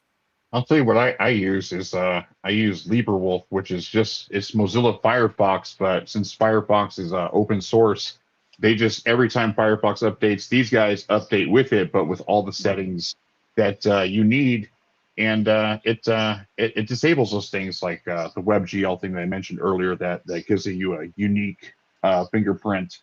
And once I uninstalled Mozilla, because I kept opening Mozilla, I'm like by habit, right? I've been doing this since since forever, and I'm old now. I kept opening it, so I just uninstalled it, and it's been a painless transition for LibreWolf. But for Chromium, when I do testing and development for things, I was using Brave before, but then it just kept popping up with these little things. Annoying me, right? It was, and I can't remember what it was saying, but it was basically like giving me its own advertisements for shit. And I'm like, I get it, like crypto this, crypto that, but rewards for this, I don't need rewards right now. I need that to fuck off, right? Yeah, And I like popping up. And here's the thing: is like with AI in the browser, no, get out of here with that stuff. And Mozilla's trying to push this AI stuff on everybody. How many AI browsers are out there now? How many do you know? Like, how many people do you know that use one of these things? Like Comet, that thing's garbage. Like, it's not going to. The Atlas browser, the OpenAI one. So they had like a bunch of major vulnerabilities, but like Sam Altman admitted, is like not only are these aren't really specific vulnerabilities. It's like a technique basically, which is just like prompt injection basically. Because if you have an AI browser that's accepting your input and then calculating it, eventually someone's going to figure out how to jailbreak that and have the prompt go above where it's supposed to and do damage. And like when that happens, it can give you access across your entire browser or potentially even into your system if it can like do permission jumping and stuff. So and the crazy thing is Altman admitted that's a problem we're not likely to ever solve. He said that's something that is always going to be a problem with AI browsers, which is admitting like these will vulnerable. never be secure. They'll never be secure. It's not possible. It isn't possible, and that's we're seeing that.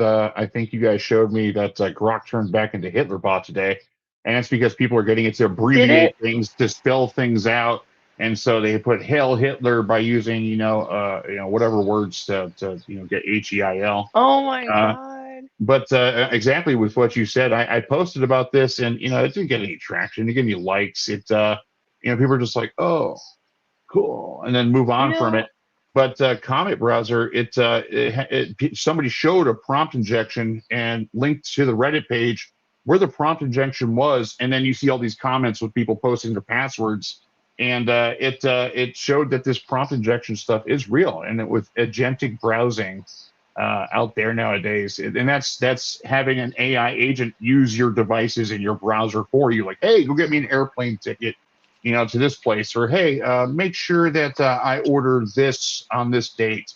These things that are supposed to make our lives easier. It has a kind of an access point. I saw something today too, where even MasterCard was allowing agentic, your agentic AIs to use your credit cards directly. Yeah, I saw that. It's absolutely insane. And they're like writing up all the rules on it, and like their big plan for how to make that work is we just need to track everything 10 times more, so that way they're not like, we can't stop this thing from doing things it shouldn't. So instead, we just have to make sure we track everything that you do 100 times more, so that when things go wrong, we can figure out how to reverse it. Like that was their big solution for this. Which doesn't work anyways. I actually have a funny story about that. This is back in 2016. So this is 10 years ago, long before AI.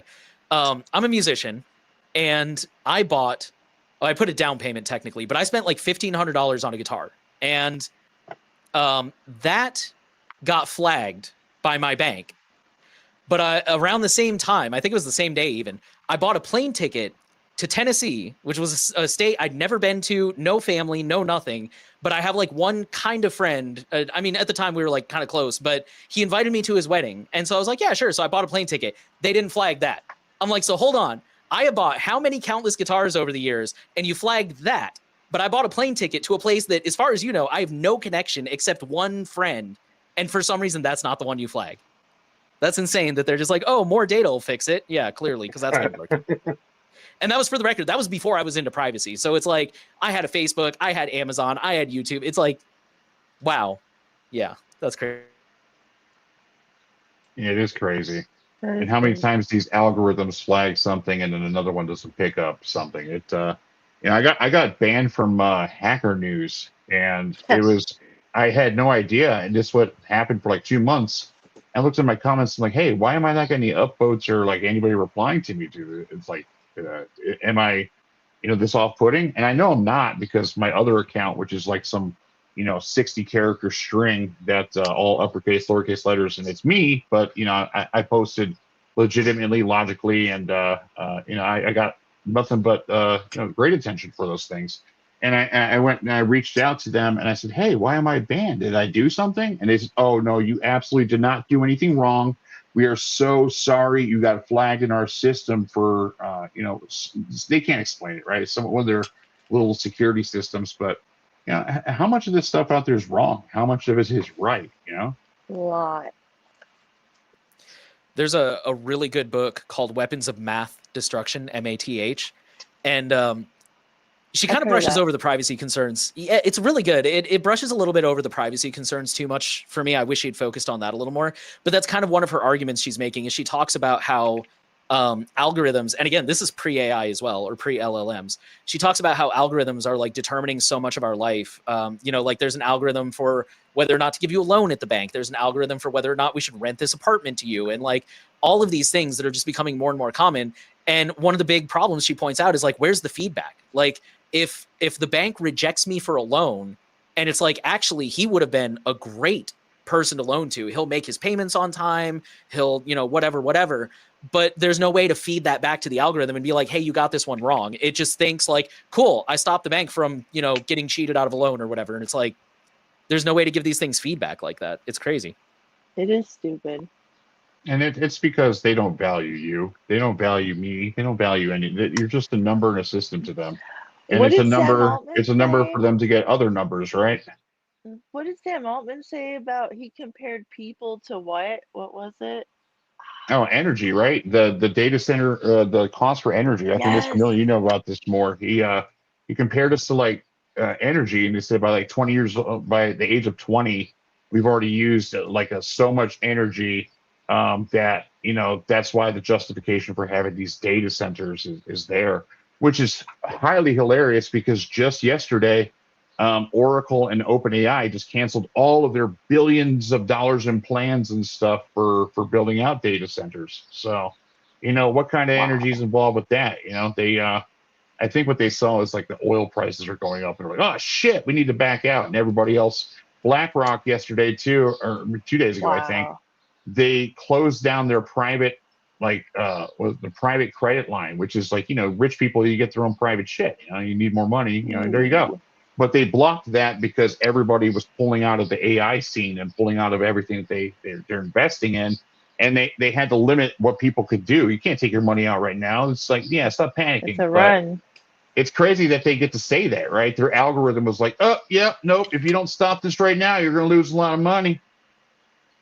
Wow, and to imagine that we're kind of there as a whole, that people are getting desperate like that and realizing that AI is, I don't know, AI kind of flops a little bit. Not in the way that it's it does a few things that are really good. I've used AI, but when it's wrong, it's really wrong sometimes. Yeah, I just told my boss that today. It's like Gemini, and we use this for games. We use this for asking anything. It'll give me the right answer, and then 2 prompts in the same thing that we're talking about give me the wrong answer, that it was telling me why the right answer was right and why that answer is the wrong one, so it was correcting it, but then it just started feeding me bullshit. And if I wasn't paying attention, I wouldn't have caught it. I'm like, didn't you just tell me this? And then you know what I hate is these AIs apologize to me. And you know what? I hate that shit. Stop apologizing to me, you damn AI. Because you're not sorry. You don't care. You're just feeding me words because you know this is you're really fancy autocorrect. You know what I'm saying? It's about it. I mean, Well, it just does make have sure great you use. say thank you, because when they do take over, they'll spare you maybe if you say thank you. Yeah, and I'm hopefully they do. kidding. I think that's a thing with Anthropic. You know that Maybe. they said, hey, no autonomous killing. You know, without human input. And I think that makes sense. Like we've seen the Um, Terminator. Like I think we've seen like these movies and shit. And I think if any of that stuff were to come to fruition, I think the precursor to it would be allowing the machines to determine life or death for a human being in the first place, right? So I think if we just go, hey, time out, you know, let's take a gander at this step here and reassess. And a couple days later, it's funny. Oracle and OpenAI are pulling out all these different things, and OpenAI is under all this different crazy flack, and everybody's jumping ship from ChatGPT to Claude, Anthropic, and now Anthropic's like the number one app on all the app stores. It's heck is some You know, wild stuff. it's I'm really telling funny about that. So like the timeline on that, like so Anthropic was like, no, we don't want you to use the art Claude for mass surveillance and for autonomous killing. And people were like, hey, that's really respectable. And then when they said the Friday deadline came, and they're like, no, we're not going to do it. And then hours later, they announced we have a deal with OpenAI. So immediately people assume, well, that means OpenAI is okay with autonomous killing and mass surveillance. Well, then hours later, Sam Altman released a statement. He's like, no, our terms were the exact same terms: no autonomous killing and no mass surveillance. But the difference is, for some reason, the government it was okay with that for OpenAI, but not for Anthropic. But so the weird thing is that now, like you said, everybody's jumping ship from OpenAI and going to Anthropic because OpenAI is this murder bot AI apparently. But the funny thing is, immediately after, it's not funny, but immediately after we went to war in Iran, and they're using Anthropic for all of that. So people are leaving OpenAI to go use Claude because they don't want to use the one that's killing people. But it's like you're now using the one that is actively being used to kill people. And the and who interesting did thing they too, hit? yeah, little children, but so it's obviously not working out so well. And now again, the government was pushing really hard for autonomous killing. So even when they have people controlling it, they're still making terrible mistakes. But they just want to let the AI run with it on its own and just we'll clean up the mess afterwards, which is like literally one of the stupidest ideas we've had as a it's society of all people. stupid. And they did land that bomb on those little kids. They killed a bunch of little kids. I mean, the U.S. flag is right there on the explosion map, right? It's this is public information. I went and looked it up myself. And what's crazy is they don't give a flying fuck. They use the AI to post on the White House website of a Call of Duty war footage thing going on in Iran, and it starts with a kill streak, right? And they used AI to generate this stuff, and of course they're ripping off everybody's intellectual property. You know, they're going ham with the AI on there and stuff too. I think they Ben Stiller reached out to them and said, "Hey, take this shit down," because they Yes, used he something from did. like Tropic It's Thunder, I Tropic think. Thunder. Yeah. Correct. Yep. So yeah, it's all over the place, isn't it? It's one way than the other, and then look, we're all jumping Great ship over movie. here, and the White House is like, we don't give a fuck. We're just going to use whatever we want to use, anyways. And check this out. It's insane. It's truly unhinged. I saw Usually I like to Anthropic's be. post about this, Mhm. and I think I read it to you, Susie. I think you walked by me right as I was reading it, and I'm like, they earned my respect with this post because they were just straight up and on their bullshit that I think something got leaked from internally from the company and stuff like that. And we're like, yeah, nah, this happened. But here's where we stand with this stuff. We do not stand for like mass surveillance. We do not stand for autonomous killing. Well, And it's we're interesting. I going don't to know put if you that way. caught this. I don't know if you caught this in that message. So the story all along was we don't want Claude to be used for mass surveillance, like you were just saying. But in that statement, it changed. They added one word: domestic. So they changed it from mass surveillance so we don't want it to be used for domestic I mass heard. surveillance, I recall which that. means Yes, I heard that. we're okay with the other 8.5 billion people on Earth. We'll spy on them all day long for you, just not our people. Which, I mean, it's good if you're their people, but like, it's not a huge difference. You know what I mean? It's just like, you know, when the NSA is like, oh, we don't spy on Americans, we just spy on everybody else. But you know, they end up with the data about all the Americans anyway. Yeah, So it's you still know, murder. Sorry. yeah, Yeah. it's a small but significant change, I think.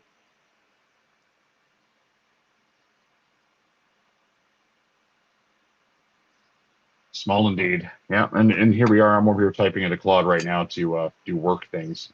So it's funny. I use all the different AIs. To be honest, like I get it. It's there's no privacy behind it. That's why I don't talk to it as a therapist. I don't do anything really with it other than like ask questions about certain things that don't even involve privacy, right? But it's even Gemini now. It's like you as a chief operating officer of a company, Shane. It's like, wait a second, how the hell did you know that shit? And I think it's because I had some document that I had put into it or something that I needed edited or something like that, and so it just got it from that, right? So the way things are with all of this, I think are still going to be defined years come down the road. But I think right now, I think moves are being made to put a foot down for these things. Google even this was like I think a couple of years ago, like their entire team threatened to quit that if the technology they worked for or worked on was going to be used for AI healing and stuff. It was a big thing, and I'm glad they put their Yeah. foot down for it.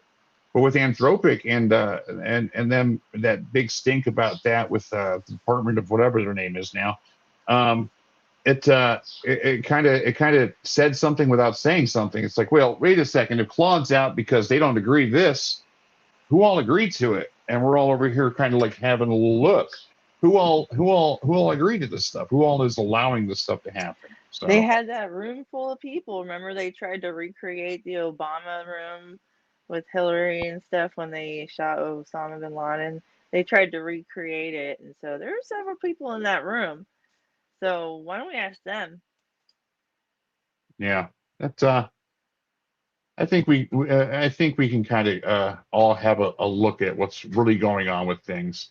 When it comes to privacy tools, when it comes to actually owning your own hardware, when it comes to having control over the things that you own in life, we have to remember that these things don't own us, right? We have to remember that. That's why I'm always preaching with vp.net. It's you can explain the technical details to people, till the cows come home, right? But we need that layer between us and the bullshit. I think it starts with it starts with one step at a time is what it starts with. You're never going to have full privacy in this world. I think that can kind of come to an agreement that you can't have that.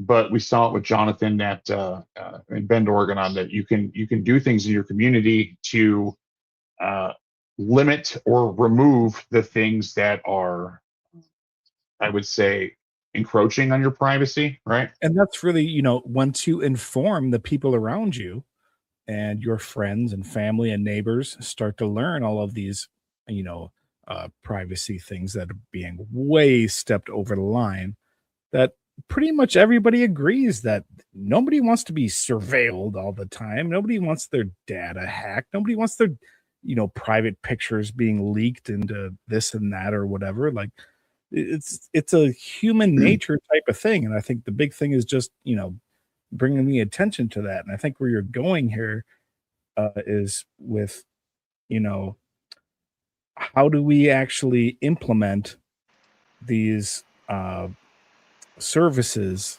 or pass laws or inform more people that won't be against all of us.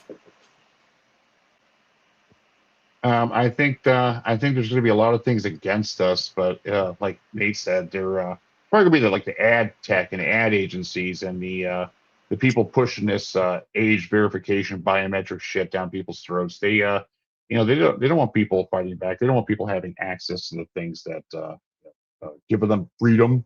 They don't want that stuff. Let's just call it how it is. This is some 1984 shit. And It really with is. Jonathan, I asked him like, how do I get on board with like something like this? He's like, Shane, I have never done this in my life. I don't do politics. I've never been political. All I did was just go raise a stink about it. Not even raise a stink, go show up. 95% of things just showing up. And he Yeah. showed up, Yep, that's definitely. And great. then all he had to do was is something like get 1,000 signatures to make your representative care. I think it's fucking insane that you need 1,000 people to make your representative care about the things they should care about. But it worked. He's never done something like that before, which and he was It's a able lot of to. work. And it's not that he was able to increase privacy in his community. He was able to make aware of the things that decrease the privacy within his community. And so that's the thing too, is we look at what can increase privacy, what can best benefit people, but also we have to look at the things that can decrease, the privacy violations and that limit people to things. Like I said, when I went full encrypted, full no signatures on my browser, all these websites blocked me. Cloudflare even had some bullshit to say to me about that stuff. I had to verify that I'm a human Amazon. every 10 seconds with the same IP address. So, the things that define us, I think these systems exist in the background to find infinite amount of definitions on what it is that defines us. Little fingerprint here. You walk past this at this time. Your key fob, we read the signature on it, so we know you were in this area. It exists. It's happening. Yeah. Anonymous And Ninja says you can have full privacy. It's a choice to be a part of society versus living in the woods or any services in said society, from roads to internet. What do you think about that, Susie? well, honestly, it actually that does ring with me really with something I was just thinking about. We have we have a friend that was talking about he lives in the Middle East. I won't say which country, I guess, but he said, here you already give your life away. You can't use most useful apps without fingerprint scanning. You can't fly, you can't bank. So it's just kind of pointless unless you're 100% off grid. So, going back to what I said, the closer you get to security, the further you get away from your usability. That's the same thing with your life and your privacy. The closer you get to privacy, the further away you're getting from the rest of your life that you're wanting to live. So how do you get it to be where you can live your life the way you want it to live and still not feel stalked by all these crazy companies and not knowing what they're doing with that stuff? Right? It's not And that's the fair, is thing. it? It's not fair, and we live in an unfair world, and that's why we need people to show up and be heroes. Like I think in any scenario where people are being wronged, where people are being limited from the things that they can do to, stop themselves from bad actors coming into their lives. We need heroes. We need people who step up to the plate and definitely not just raise awareness about it, but do things about this. And Nate B does that here. Mr. Miller, Susie, Nathan, you guys do a wonderful job with all this. But I think we have some other thoughts on heroes as well. I just want to say thank you personally for you guys being heroes as well. But what do you got for me, Mr. Miller? We look for the champions leading the way. Go fight for your internet rights every day. It's freedom and justice that we truly seek. We salute the hide and speak hero of the week. This week's Hide and Speak Hero of the Week is someone who's quietly shaped the modern internet, not through corporate power or flashy announcements, but through an unwavering personal commitment to user autonomy. Raymond Hill, known online as Gore Hill, has spent years doing something increasingly rare in technology, building for the public good simply because he believes it matters. Raymond is best known for creating uBlock Origin, one of the most trusted privacy tools on the web. But what truly sets him apart isn't the software itself, it's the principles behind it. In an era where nearly every free service eventually bends towards surveillance, monetization, or compromise, Raymond has taken the opposite path. He refuses donations, he declines partnerships, and he turns down programs that would let advertisers buy their way into your browser. His work is an open source, not as a marketing slogan, but as a statement of personal integrity. What makes his contribution extraordinary is that it comes from a place of quiet conviction rather than self-promotion. Raymond doesn't chase attention, followers, or influence. He simply believes that privacy should be the default, not a luxury. That belief has guided years of meticulous, often invisible labor that's empowered millions of people to reclaim a measure of control over their digital lives. Raymond Hill reminds us that the internet we have is shaped not only by corporations and governments, but also by the individuals who choose to build with conscience. His dedication, restraint, and refusal to compromise make him a rare figure in today's tech landscape. For his integrity, his craftsmanship, and his steadfast commitment to the public's right to privacy, we're proud to recognize Raymond Hill as this week's Hide and Speak Hero of the Week. Hide and Speak Hero of the Week. Hero of the week, indeed. Thank you, Raymond. So we got to fight that good fight, and I like that. He's just about it. He's not about the influencers or the attention. He just goes about it. We look at the Cypherpunk Manifesto from Eric Hughes in 1993, and the things they predicted back then. I'll just say it how it is. It's 1984 out here. Absolutely. Well, if anybody has any questions for us, feel free to ask. I think, Mr. Miller, you have a question for everybody, right? Absolutely. Got a little question of the week that I'd like to hear everybody's thoughts on.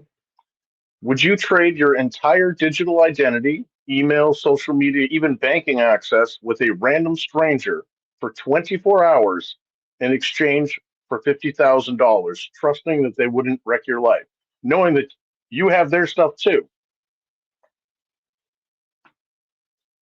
What do you think, Shane? That's an interesting question. No, not for $50,000. Like that's like what? That's with inflation, that's for like what, a tank of gas? Like here come like next week. Especially being in Hawaii, let alone like California and stuff. So no, I wouldn't. I mean, 500K. It's 500K. You know what I'm saying? That that's like 2 or 3 tanks of gas. So I would say if the number went up, I would consider it, just because I'm a firm believer in identity isn't your name. It's not all this. And if they want to fuck that all up, go ahead. I got 50K. I'll just dip out. But it's not something that I would do. I don't think, not even for 500K. What do you think, Nate? Oh man, I'm thinking I should have been a lawyer, because I'm wondering all these things in my head. Like, okay, I'm assuming I can't sue them if they screw it up. Like that's written into this contract, is like you're accepting the risks.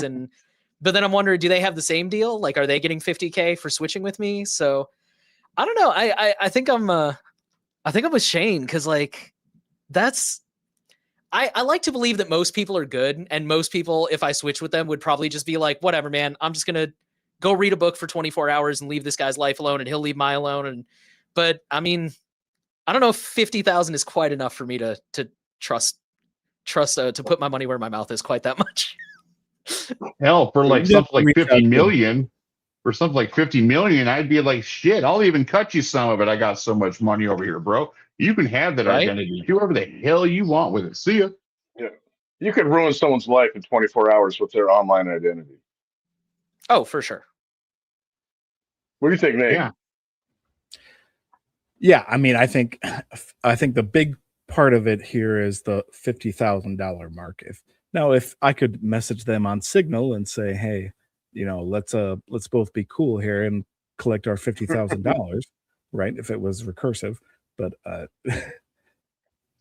maybe if I could get a screen, it just kind of just see what they're doing. Like if I can see what they're doing in real time, so I know if I should be messing up their stuff back, like then maybe I'd think about it. Right, but then aren't you just putting yourself in a bad situation in the first place? For sure. It's like, okay, now we're gonna be internet enemies or whatever. And I like that answer for Nathan there. Like message them on Signal and like make sure it's all good beforehand, and be like, listen, if it isn't good beforehand, I'll make 5K. This 50K disappeared. Your fingers are also, hey, look, there's 5 on there too. Magic number's 5. Figure it out, right? And just, it's, if they have access to your entire digital identity for 24 hours or whatever, then you're going to have to go back in and change, every single password and email and login and your entire life. And that's a lot of work these days, because I mean, how many accounts do people have these days just in your digital life, right? Like how many accounts does the average person have? 15, 20, 30, 100? to different websites. It's in the hundreds. Right. That's what I'm saying. And your bank account, your cell phone, your life insurance, like. Yeah. And, yeah. It can really mess you up. Yeah, they really can. And that's the thing too, is like you get that 50K, how do you know they didn't like ninja fuck your shit up to where they're gonna get your 50K as soon as you like get your identity back and stuff, right? Like what are you gonna do with 50K if you can't spend it, Or what are you gonna do with 50K if they just steal it from you?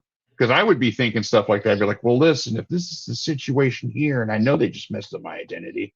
Oh,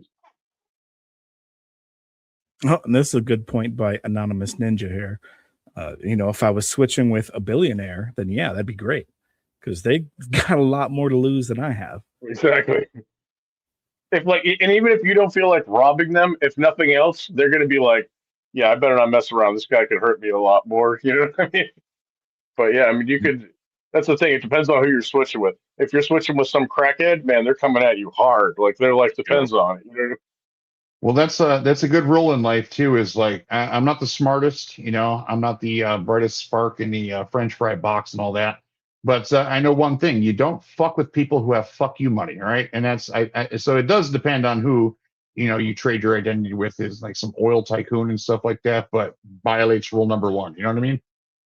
Don't fuck with people who have fuck you money. Speaking of oil, make sure you guys check out the new oil on YouTube. Absolutely. It's the new gold. What's the when I hear the new oil, I've been thinking about this show that Susan and I've been watching. What is it, Landman? It's a absolutely wonderful show, but it kind of like it is a good show, and it kind of touches on like what's actually behind the scenes and stuff in the oil industry and stuff. Like they don't give a shit about cartel, Like we just went in there and just like robbed some guy from Venezuela. Like we just went in there and like took their shit. Like it's ours now, and and for what? Oil? What do you think, Susie? Would you trade your identity for 50,000? All right. Well, that's the thing, guys, is with the Dow, it's not over 50,000 anymore. There. That is true. Oh, play the song, Chris. I would not. Also, Epstein didn't kill himself. Epstein he didn't did kill not. himself.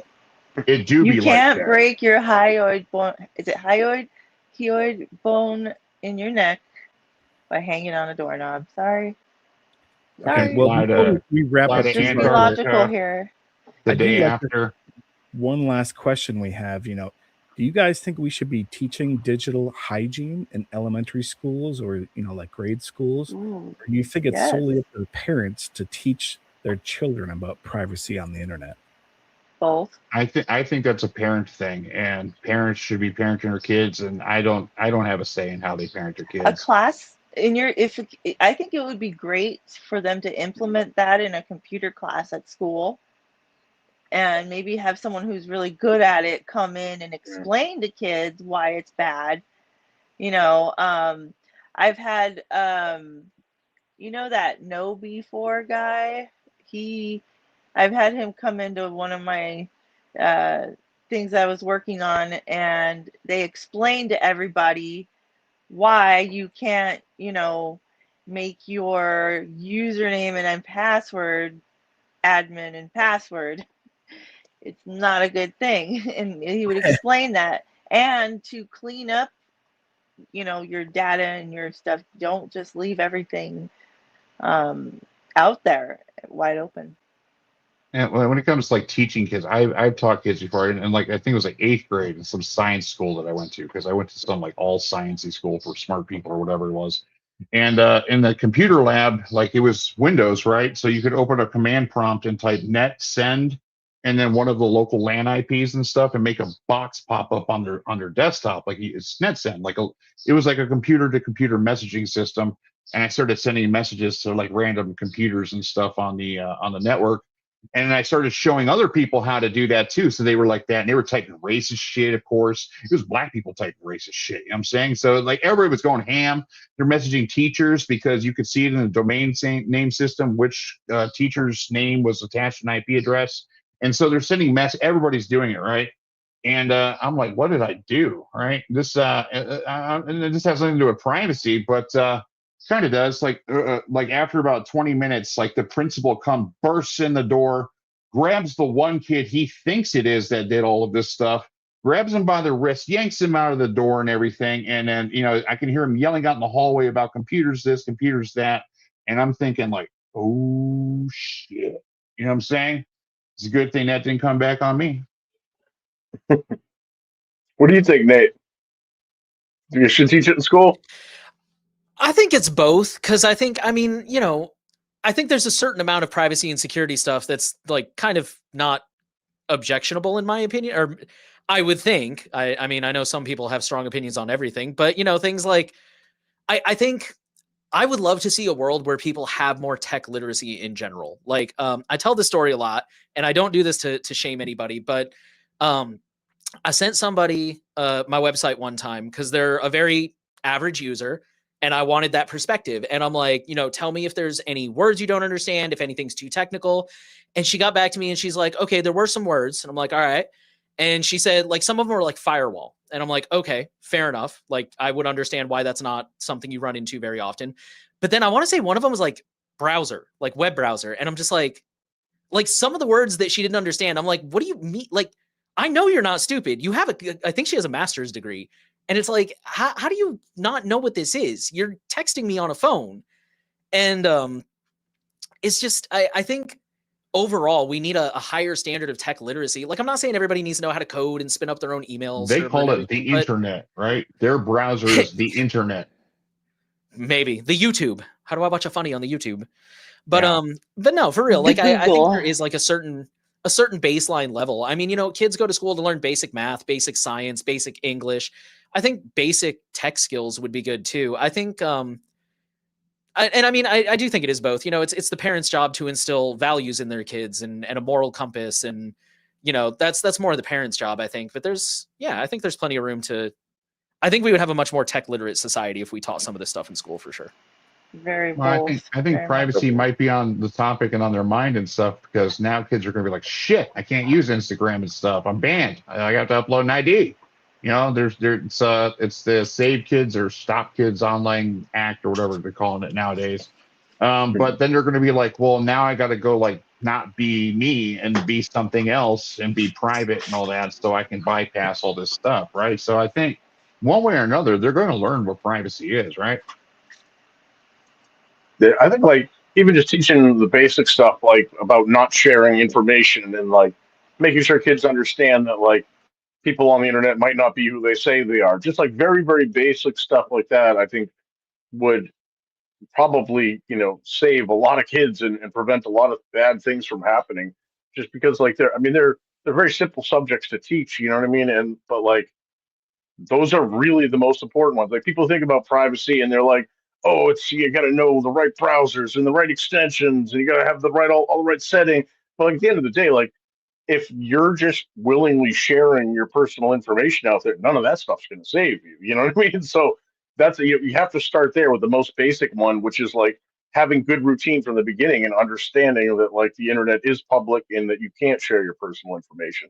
And like Well, I remember my kids like first got online. Like I remember one of them got their first computer, and I was like, he's like, "What's my username?" He had to make an email for it, and he's just like, "Oh, what about my name and my birthday? So I'll remember it." And I was like, "Yeah, no." So we got to talk, and like, but that's people's first reaction in a situation like that is like, I have to make sure I remember this.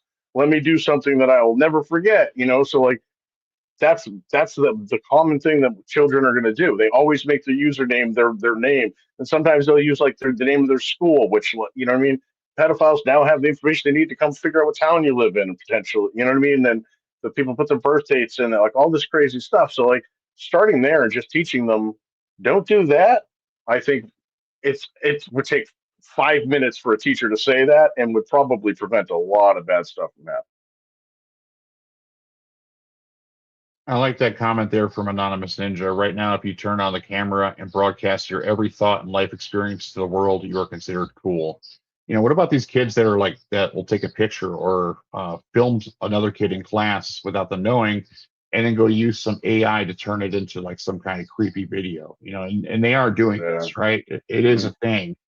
And, that's the type of stuff that, privacy can protect you against, but to what degree, right? And it does come down to the parenting. It does come down to the teachers and the guardians and the people who, oversee these children and everything. Because say it how it is, they can be wicked little monsters, right?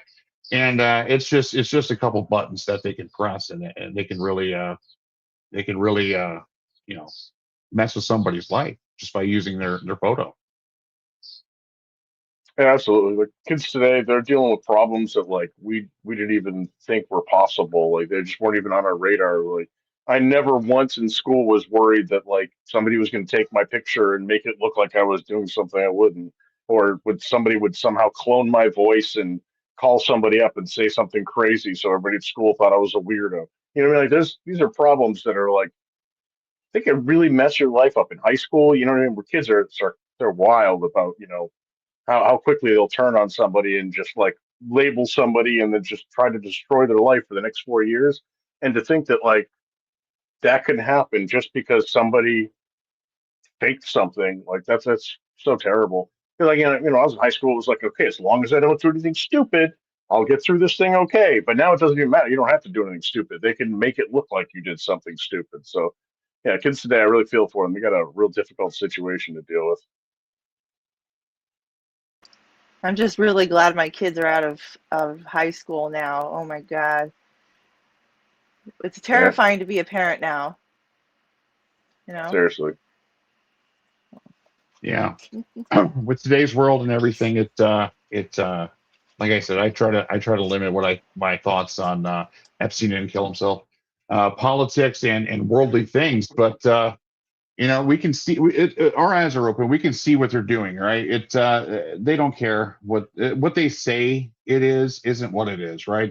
That's the thing with the truth is there's always more to the truth than what we're seeing, right? Because there's things that led up to the truth, and a lot of those things that we don't know about, has some bullshit attached to it. There's a lot of bullshit in this world, and that's the thing is, we should be able to explore, see the things that we want to see on the internet. But it's coming to it's coming to, I don't know the word for it. I want to say it's becoming restrictive in how we maneuver through the internet. There's Facebook, there's YouTube, there's Instagram. Like there's these walled garden websites, and that's what people know as the internet, right? They don't know anything better. That they didn't go to cool flash game websites like we did as kids. They weren't programming things or coding things. They weren't there. They don't know things like we do, and I don't know how to teach people the things that we do. For as long as I can remember, like as soon as I start talking about technology with anybody, right? They look at me like I'm crazy, right? And then all of a sudden, hey, I'm the computer guy. So I can teach people things, but until like they're really there, hands-on, doing it for themselves and seeing the need for it themselves, I think in my experience, that's what gets them to that's what helps them is them kind of teaching themselves through the things. Yeah, so we are right on the edge here time-wise. Nate B, did you want to promote anything for the new oil channel or have any final statements? Thank you guys for having me on. My website is thenewoil.org, and that's got linked to YouTube, Mastodon. I'm even on a lot of the alternative like PeerTube if you want to stay away from Google's tracking. So just check that out. It's got everything there, ways to reach me, all that fun stuff. All that fun stuff. I like it. And that's the thing, you're always welcome to come on the show here, Nate B. I really like your vibe. I really like the way you roll, man. It's been an absolute pleasure having you here. And having a voice, I think, is a great thing. And I'm so happy that you came on here and had a voice with us. Yeah, thanks so much, Nate. It's been awesome. Yeah, thank you guys for having me on. It was a lot of fun. All right. If there's no more questions or anything else left to say, I think the only thing left to say is onward. We build a safe place where the speech is always free, where cypherpunks go to just hide and speak. Hide and speak. We stay in the shadows and make some noise. Hide and speak. Digital freedom, yeah, that is our choice. Hide and speak. Privacy doesn't mean not having a voice. Hide is only your choice. Hide and seek. The early internet was the wild, wild west. Strange. Free. We explored, we broke things. And yes, we failed. No rules. And that was beautiful. But times have changed. We hesitate. We censor ourselves because we know they're watching. Surveillance kills curiosity, turning the internet from a frontier of hope into a cage of silence. And your VPN? It's based on trust. For let's be real, nobody has ever lied to me, said nobody ever. Yet true privacy is still within reach. vp.net doesn't rely on trust, it runs on real-time proof. Because privacy is about becoming your truest self when no one's watching. So you can be the best you when they are. Otherwise be an NPC, a digital product, and lose. vp.net, don't trust, verify.